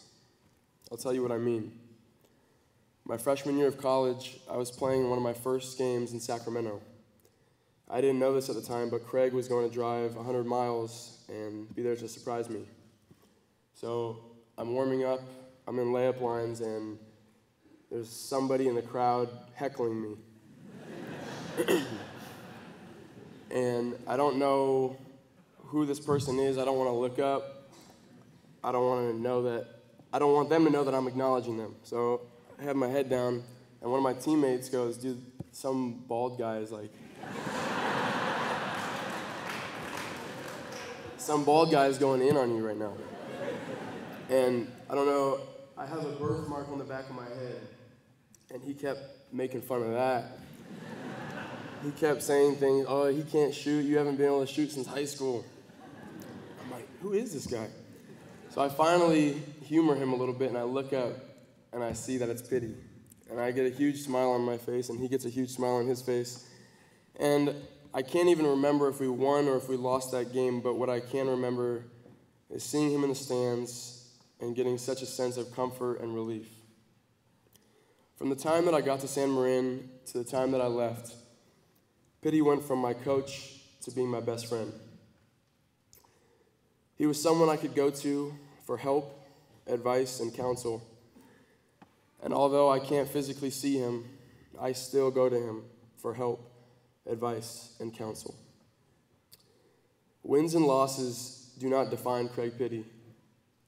The loving, caring, selfless actions that we all saw on a daily basis define Craig Pitti. Thank you. I love you, Coach.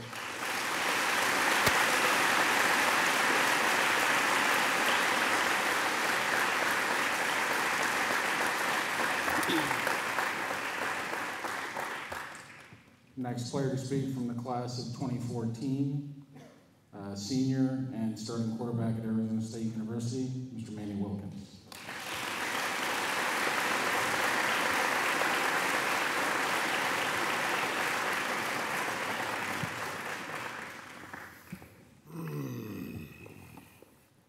All right, so I don't ever get nervous before games in front of freaking 60,000 people, 70,000 people, and I'm nervous as heck right now. I have so many memories with Pitti. I came in here as, troubled young kid, sophomore year, transferring from Texas, troublemaker, class clown. Thought I was the man on campus already. I had everybody looking at me, Trey, everybody, Travis, they're always like, who the heck is this kid? Eventually I was able to get taken under their wing. And Pitti was somebody who, right away from the get, when I got to campus, I had 0 credits coming in here as a sophomore, so technically I was a freshman my sophomore year. And we were in Mr. Wu's office. I know everybody who's been a student here knows who Mr. Wu is. And I remember sitting in the office with my uncle and my aunt, Pitti and Mr. Wu, and we were sitting there, and I'm like, dude, I just want to come here, play sports, go to school, get on with my life. And they were like explaining the importance of school to me. I'm like, yeah, whatever. And it took me till my senior year to really realize how much, he did for me, not only as a player, not only as a student, but as a person. I've grown so much from the memories that I've had with him. I think of it today as We just beat Washington, the number 5 team in the country, and he had just passed. And I get all the texts, you know, Pitti was with you, man. Pitti was with you. And I broke down crying because I was just so like, damn right he was with me. And it touched my heart to know how much I meant to him. And I didn't get the chance to let him know how much he meant to me, which was probably the hardest part of this whole thing. I get texts after wins. My phone is probably 150 plus text messages.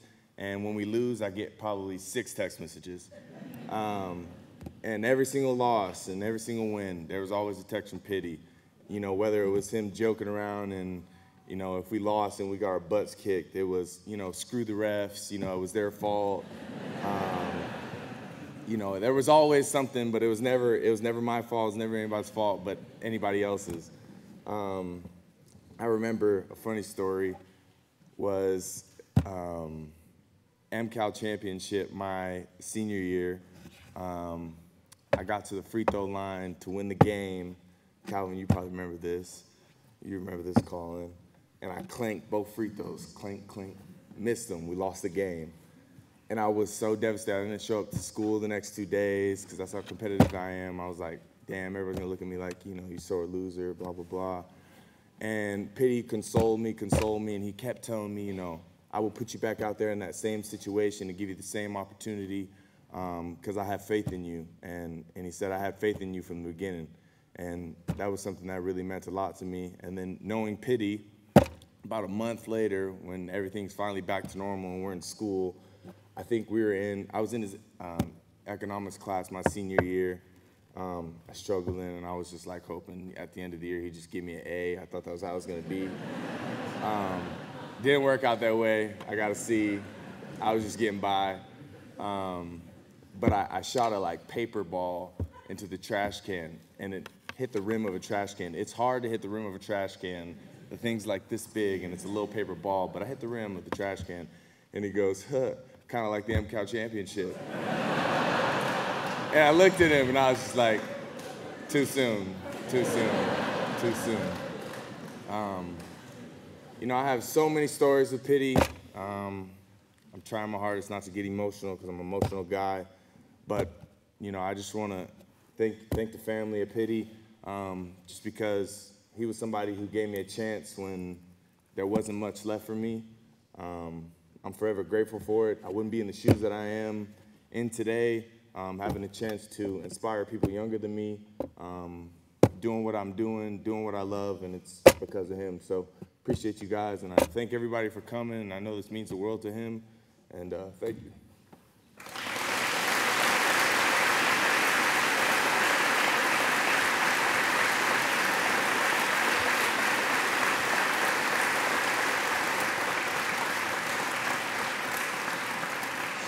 So our next set of speakers are supposed to have 2 from class of 2016. Unfortunately, or fortunately, Calvin Durossi couldn't be here as he is playing basketball for Chico State. So to come up on behalf of 2016 to give his own comments and also read a statement from Calvin is currently attending UC Berkeley and participating in Cal's football team, Mr. Colin Moore.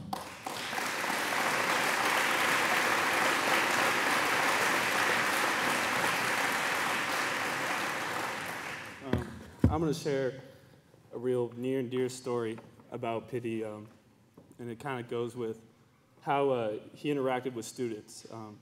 It was definitely special, and it was unique. It was different than most adults that you see. So going in my second semester senior year, I was in a big time recruit. I was hoping to play college football. I saw it with Manny. I saw all the coaches come, leave, watch them throw, all that. I really didn't have the same situation. You know, I waited for the coaches to come. They didn't come. Second semester senior year, everyone's asking you, what college are you going to? I hated that question. I didn't know. It was between a D3 school in Oregon or San Francisco City College. I wanted to play football. That was guaranteed. Wasn't sure if I was going to be able to. Faculty would come up to you, ask you, what college you going to? Same answer every time. I'd lie. I'd probably say, well, schools are talking to me. We're still trying to figure things out. I mean, schools weren't talking to me. They messaged me on Twitter like 2 months ago. I'm saying they're still talking to me. They weren't. And I was working out. There was a Nova gym going on. I always love to come in, see the young talent, Tony Nielsen, Joey Rife. Come in, see Pitti, Jeff. Go up to Pitti. I said, haven't talked to you in a while, Pitti. Hope everything's going well. And he looks at me. He's like, how are you? He knows I'm stressed. He reads it. Most people I ask, they buy my bullshit answer, excuse my language, my BS answer. I'm doing great, life's great. Coming off a knee surgery, just missed my senior year. I'm getting healthy. He didn't ask me what college I was going to. He asked me, how are you doing? And, most adults won't do that. And I could tell he looked at me, he said, how are you doing? And he meant it. He really wanted to know how I was doing. He could read it, and he knew I wasn't doing well. And I eventually get an opportunity to play at Cal. I'm on my way home. My parents, my mom and my dad were in the meeting with me, so they got to hear the news from the coach right away. I'm in the car ride home with my dad, and the first person I call is Pitti. I got grandparents waiting to find out what college I'm going to for like months on end. A lot of people are waiting, and first person I call is Pitti. And it goes to voicemail. He's probably mopping the gym or like watching some soccer game that he loves, doing his athletic director duties. And I let him know. I'm like, Coach, I want to thank you. Like, I wouldn't have this opportunity without you and all the lessons that you've instilled in me. And I eventually get a call back. He's like, I know what you were going through, and I'm proud of you. And that meant a lot to me. And I know Pitti was just able to see right through all my BS, my smile, like all that. He saw through it. And that he was able to connect with students, and he was able to read students on a different level. And that's why I think all the students, all the former alumni are here today, because we all connected with him on a different level. So I'm going to go ahead and read Calvin Drossi, a dear friend of mine's note.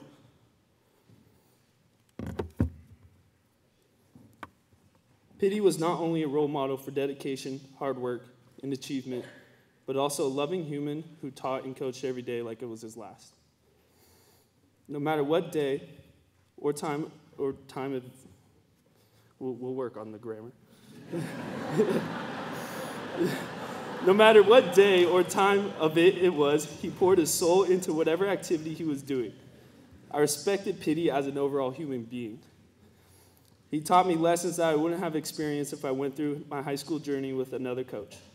He taught me to never give up, no matter how much you're down or however many people doubt what you can do. He inspired me mentally to be a great young man who displays kindness, effort, and compassion for those I meet and interact with. As my last words to Pitti, I would like to say that I will never forget the time we spent, whether it be on the court or off. I thank you for all the countless hours you gave to your boys. Your legacy shall be carried on by the kids that you gave a chance to when nobody else in the classroom did, and to the many athletes who looked up to you for guidance. I love you, Pitti. You'll never fade from our memory and heart. Thank you.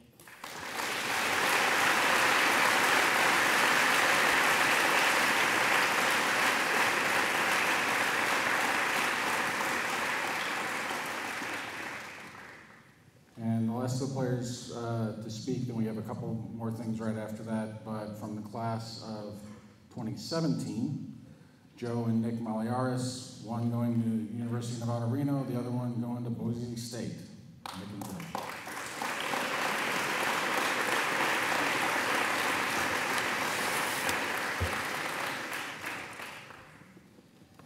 Hello, everybody. I'm Nick. I go to Boise State. I'm not the one that made the shot against Branson, so that's how people know me now. that was him. You can talk to him about it. I just wanted to share my story. It really hit me hard personally. I'm really nervous. I I was lucky and blessed to have Pitti as a teacher, basketball coach, mentor, and friend.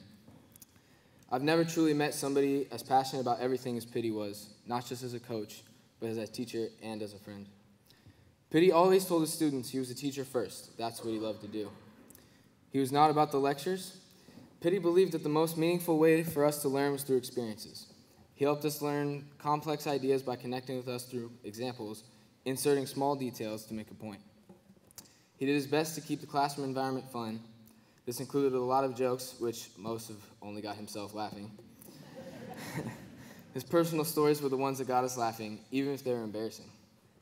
One of my favorites about him was when he was young. 2 girls down the street made him pretend to be a dog. They wanted him to drink water out of a bowl, a dog bowl, on the ground. After he told the story, nobody in class could stop laughing. But he didn't mind because he was putting a smile on our faces, making an uneventful day one I'll never forget. He had that same passion as a coach. He was passionate about the game of basketball, about his team, and about each player's development. He would drive hours away to scout a game just because he didn't like being unprepared.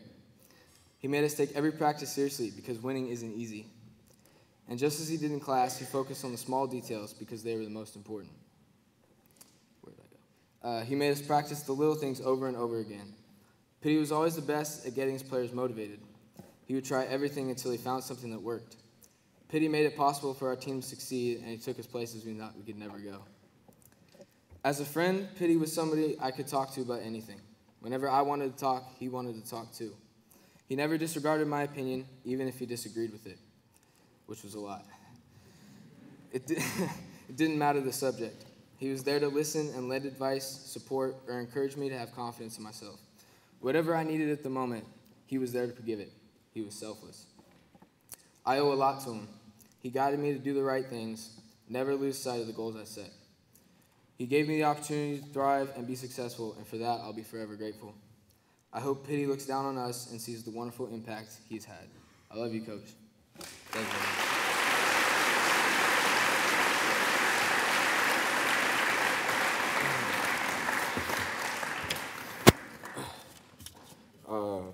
Good afternoon, everybody. First off, I'd just like to say thank you for everybody who came. As they all alluded to, Pitti would be extremely unhappy that this would be going on for him. The amount of respect I have for everybody in this room is unmatched. He meant so much to everybody, and the fact that you all showed up today and took time out of your Sunday, not watching the 49ers as Pitti would be doing right now, it means a lot. And to the family, I appreciate everything that you did, and I appreciate that you asked me to speak on his behalf today, because he was like my school father. I walked on campus, and I immediately, like, everything I did on campus was to impress Pitti. He had an unbelievable impact on me, and something I'll never forget. A lot of you have seen the Instagram page that Calvin Gerasi made called Sam Basket Hoops. He handed that down to me when he graduated. And when Pitti passed, I felt it was only right to post something so that the whole community could see. Maybe your kids showed you, parents if you don't have Instagram. My parents don't have Instagram, so I have to show them. I wrote a post, and I've been asked to share that today, so that's what I'll be reading. It's more based on the community views rather than my own, because Pitti knew how much he meant to me, and I told him that. I was lucky enough to tell him that, and so I'll be reading my post, so if you've heard it before, bear with me. Pitti was a friend, mentor, teacher, and coach. I was very lucky to know him and have him as a best friend. Our Samarin family has lost a great one. Coach Pitti was an incredible man. Every person he met was always met with a big smile and a handshake. Most who met Pitti had no idea they had just met somebody who would have an incredible impact on them. He changed lives for the best. It didn't matter if he was your teacher, coach, mentor, colleague, or friend. He was always there for you. You could often find him sitting in his classroom, working at his computer, listening to Pearl Jam's greatest hits. Sorry, Whit. Pitti would be using his index finger as drumsticks and singing like he's in the shower. He was always ready to chat about anything, sports, grades, or life. He was one of the most caring people around, and he would drop anything to help. He was always willing to share his incredible sense of humor with you. Yeah, okay. While we're all deeply hurting, we all know that Pitti would not want us to be sad, but to celebrate him. Celebrate all the good memories and connections and conversations we ever had with him. Remember all the so-so jokes that he only laughed hysterically at. Remember all his love for the Bay Area sports teams, and be grateful that he saw the Warriors win a title in the last few months. Be grateful that, and of course, be grateful that he saw Pearl Jam be inducted into the Rock and Roll Hall of Fame. We need to celebrate the wonderful life he led and the many people whose lives he touched. We may have lost a friend, but you can all be comforted because we've all gained a new guardian angel. He will always be there for us because nothing's changed. Except now, he'll be watching over us. He will live on his own private golf course with all Pearl Jam blasting at every hole, with all the speakers on the course just blasting all those hits. And that basketball court at the very end, at the 18th hole, ready for someone to play him one-on-one. Be ready, Pitti, because when we see you again, you'll have a whole line of people ready to play you. And when we see him again, I hope you're all ready to be met with a big smile and a handshake, just like old times, because nothing's changed. Rest in peace, Pitti. We'll love you forever.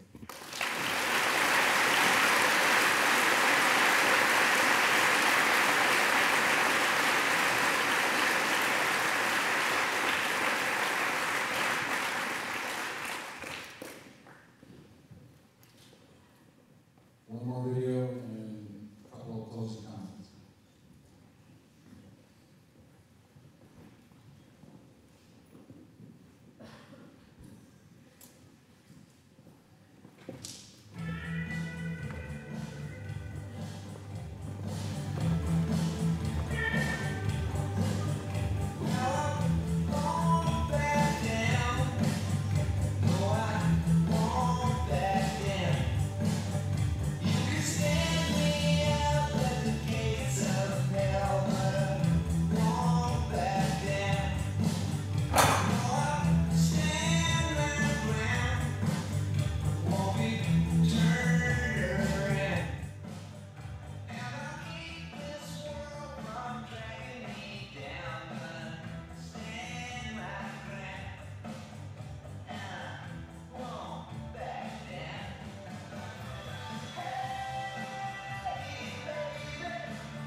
And as Taylor put that together, he wanted to reflect the community spirit in the way that Craig not only drove the family at San Marin, but also involved the community as well. That being said, very briefly, I want to just acknowledge a few folks. The event like this doesn't go on through the help of one or two people. Quick names I'd just like to read off: Terry Nielsen, Dennis Davis, Lisa Ferrigno, Inga Peterson, Maureen Maliaris, Lori Hammer, Jay and Heather Gerasi, Mark and Susie Schmidt, Kim and Rob Roberts. Without their support and without their help, an event like this couldn't be done. Our speakers, their eloquence, their ability to communicate and share some very private thoughts. If we could all just give a round of applause.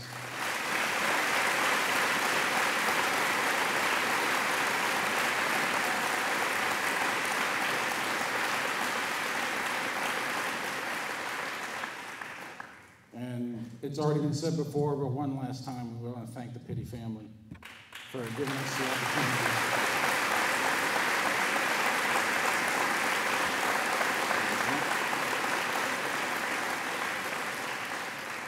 So on behalf of the Pitti family, Jerry Pitti would like to say a word for a moment.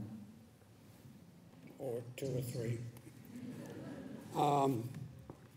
As Tom Gorman said earlier in the evening, Craig was never into teaching or coaching for the recognition.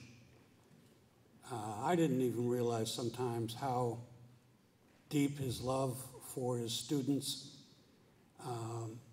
and his players and for San Marin High School, how deep it was. And on behalf of my wife Kathleen and my daughter Kristen, we have just been so shocked with the love and support that all of you have shown. It's overwhelming. I could not imagine an afternoon like this and as many people showing up. As I said about Craig and recognition, and I think Tom touched on this too, he would be extremely embarrassed if he was standing in the back of the room with this show of love and support. He was never in it for the glory. The week he was diagnosed was a heartbreaker for all of us, but obviously our family. And Craig decided he was going to show face. He didn't want people to think that he was pulling away or, ignoring his duties. He said the most important thing is I may not be able to coach, but I can do my athletic director duties. So he was going to go to the Mustang football game. So I told him, because we knew there were difficult times ahead,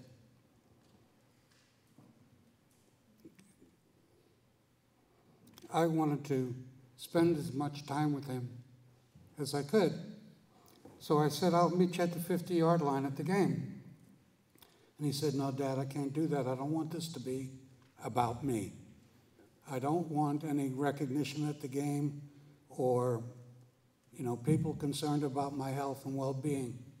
So he deliberately stood at the end zone because he just felt for other people and didn't want, people feeling sad about his condition. I found that to be amazing because I went to the game thinking he deserved some kind of a tribute, but he didn't want it. The last week or 10 days he was in the hospital were very difficult for all of us. And number one, on behalf of the family, I want to thank all of you that came down, had the time available to show up and spend many hours at his bedside and in that little patio court where a few cocktails were had. The first night at the, I think it was the first night, I decided to spend the night at the hospital because I couldn't bear the thought of him being alone. They were kind enough to have a pull-out bed. If you can imagine a slab of 1-inch plywood, that's what the bed was like. I couldn't do it after that as much as I wanted. So who picked up the banner? Jeff O'Brien. And he spent every night at that hospital until Craig's passing. I couldn't love an individual more than what Jeff has shown. And it's not only him, it's Dan and Bob and, you know, everyone that's been with Craig. I feel sorry that Jeff slept on that bed because I think that's why he had to have his hip replaced.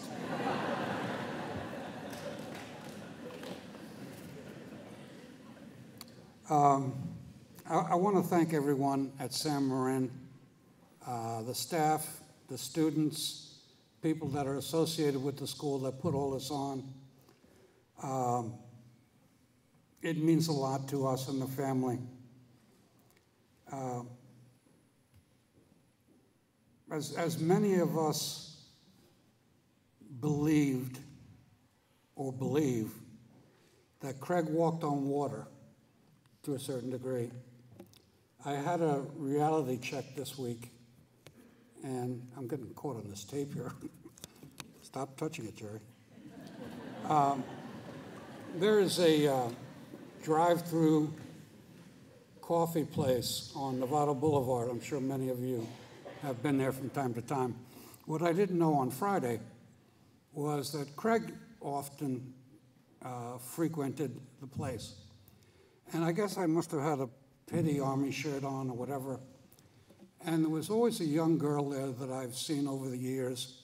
And we would chat about different things, but she had no idea who I was, you know, other than a coffee drinker. So she noticed the shirt and said, "Oh, Mr. Pitti, I got to tell you, Craig was one of my teachers for 1 year." And then the next statement took me back a little bit. She said, "He wasn't my best teacher." And I'm thinking to myself, geez, everybody's been praising him, and here's somebody with some honesty.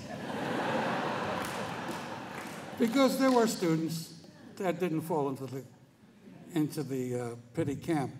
But then she ended it with, and this was kind of warm and heartfelt, "He wasn't my worst." So I guess there's something to be said for that. A couple of more points, if you'll bear with me. I want to thank everybody that came up here and spoke, and in particular, Craig's players, past and present, that are here. I spent in my life 40 years in the business of sales and marketing. And to me, of all the wonderful things that were said this afternoon, to see Craig's peer coaches was just overwhelming. To see the love and support and the fact that they appreciated him as a competitor, a coach, a friend. You can't ask for anything more in life than to have your peers bless you with their love and support.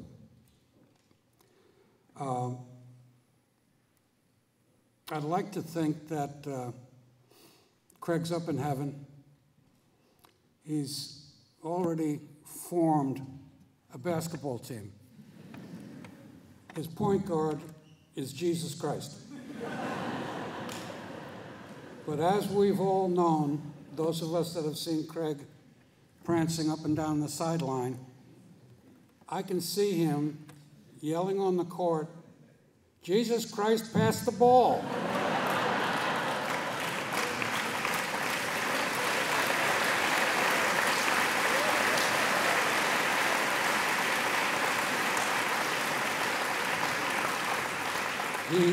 he was never short on giving direction. But on a serious note, I want to leave you all with two thoughts that I've learned over the past few weeks. And to everyone that's here from the school district, and every teacher that's here, and every student that's here, if you have not taken a CPR class, please make it your goal to convince the school district to start one. There's nothing more important in life than saving a life. And I realized that very quickly. It's an important skill to learn, and I guarantee you the last thing you want to do is see someone you love, a relative or a friend, laying down on your kitchen floor and not knowing what to do. So I leave you with that. And number two, and sorry for these kind of somber notes, if you're 35 years old or older, get a colonoscopy. The doctors will tell you you don't need to worry about it until you're 50.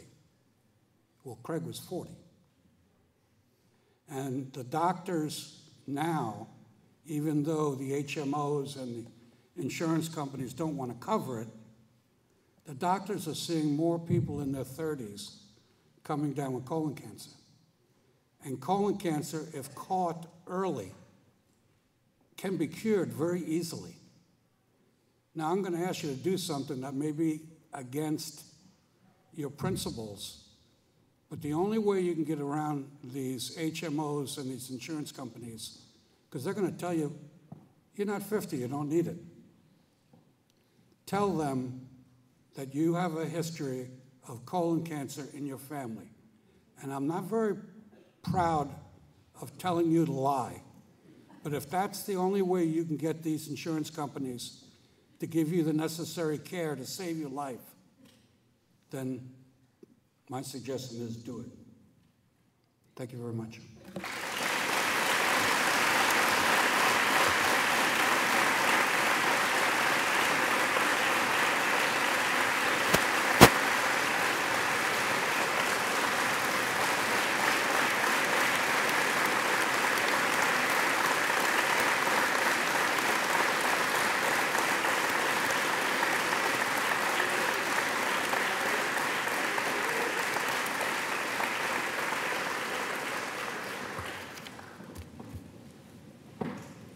Why did they ask me to MC?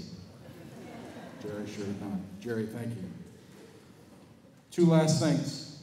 I'm going to ask Joe Everly to come back up for a closing prayer and remembrance, and then we ask everybody to stick around for one final presentation.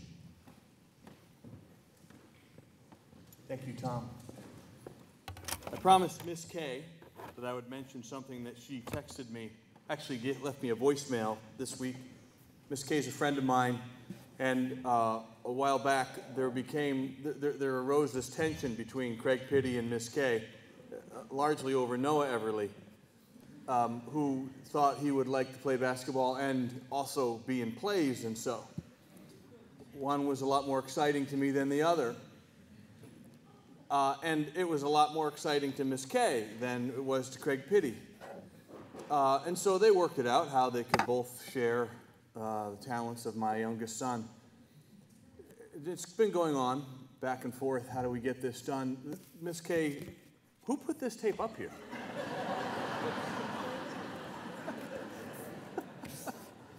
Miss Kay voicemailed me this week and said, right now, actually, the fall play is going on. There are 3 young men from the basketball team in that production. And Craig Pitti emailed her earlier this summer and said, just tell me what their rehearsal schedule is, and I'll schedule practice around you. Now, that doesn't sound like much, but you have to understand that that is such a beautiful thing. Craig Pitti made time for you to become who you were supposed to become. He kind of created space for you. In 2012, there was a young girl killed by a car right out here, remember? Haley Ratliff. And so I was asked to come and do a memorial service, spur of the moment, a vigil, and everyone was kind of running around, and Craig was kind of holding court on campus as the leader on campus that afternoon. And the family was there, and we were trying to kind of organize a way to honor them and to be praying for them. And the news media was there, and they were moving in closer and closer.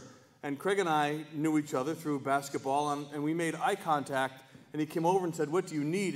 And I said, "I need you to make space for this family." And have you ever seen Craig Pitti's angry face? And how his voice can get raspy. And all of a sudden, he kind of grew to his full height.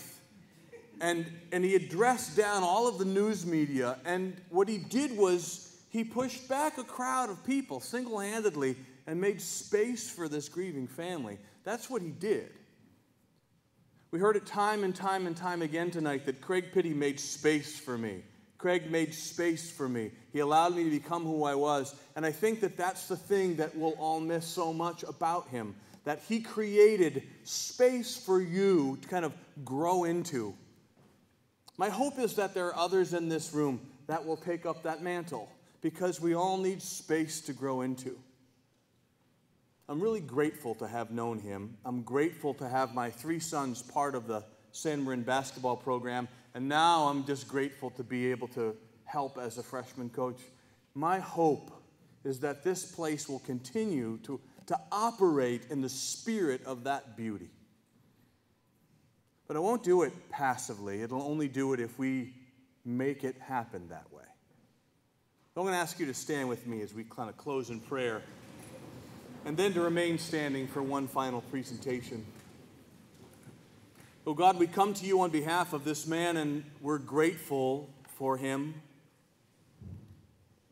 And Craig Pitti, may the Lord bless you and keep you.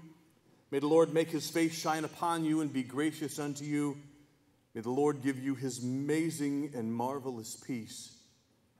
And I ask, oh great love, that you would help us to understand that peace as well, and to rest in the fact that healing is a process and not an event. And I pray as healing settles into our souls, that we would be able to incarnate the spirit of pity in ways that are magnificent and beautiful in this place. And so I pray, God, that you would continue to raise a Pitti army to do what he did 100 times over. And I ask these things in the name and in the spirit of love. Amen.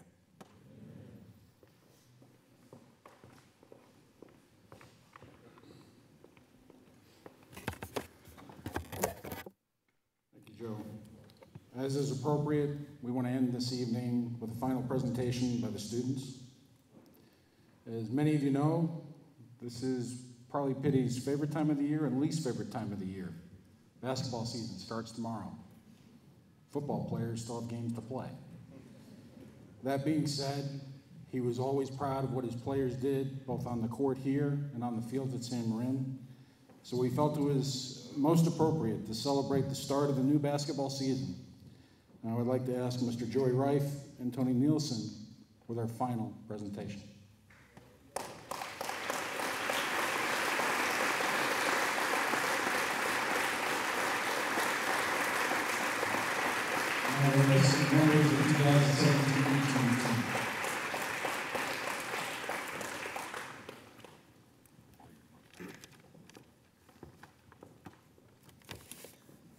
Hi, I'm Joey. I'm here to represent San Marin Mustangs basketball team.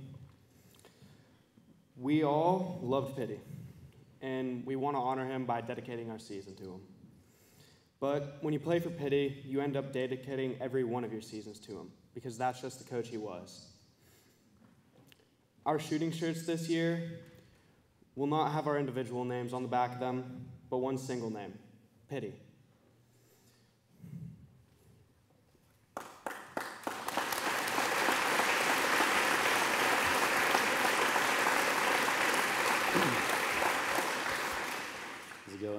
Tony Nilsson. So, as you know, tomorrow is the first day of practice. Pitty's one of his favorite days of the year.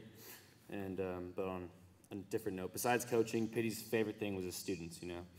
So today we're also dedicating the student section in his honor. So if you look to my left over here on the wall, we'll be unveiling some artwork that was done for our student section.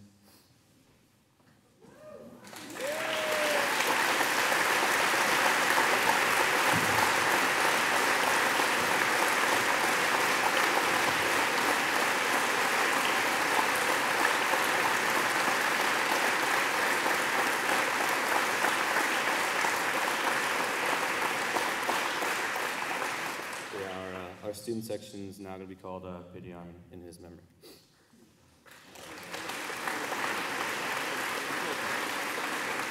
All right. I just have one little last note to end it on. A man's greatness in life is not measured by its length or even his success. It's measured by his honesty in the lives of his community he touched around him. I ask you to not mourn a man whose life has been taken from us too quickly, but to celebrate his life for the person he was. Embrace his beliefs and accept them for your own, for that is how his greatness and virtue will live on forever. Thank you. Rest in peace, Pitti.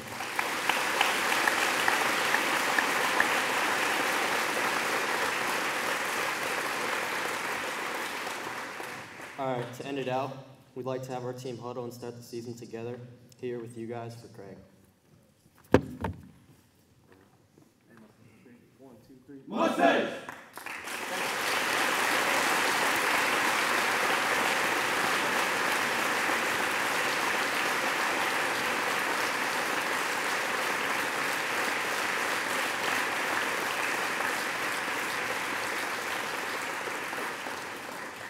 Ladies and gentlemen, that concludes our presentation. Thank you again for coming.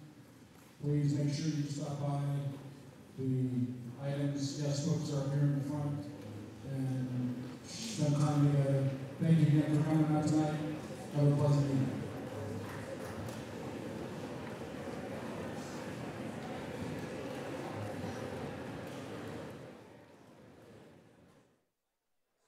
All right, we would like to thank all those who have been watching our broadcast on Mustangs Live. We'd like to thank Hennessy Funds for their donations of the Pitti Army t-shirts. We'd like to thank Novato Community Television, our broadcast partners for this event, Pam Hasserly, who's the executive director of Novato Community Television, Marcus Okun, who is your switchman, executive producer for the broadcast. Olivia Reedon was one of your camera people, and Anthony Allen was your other camera people. We hope you stick with us with Mustangs Live coming into the basketball season as well. We will hopefully be broadcasting as many games as possible. Have a good afternoon, everybody.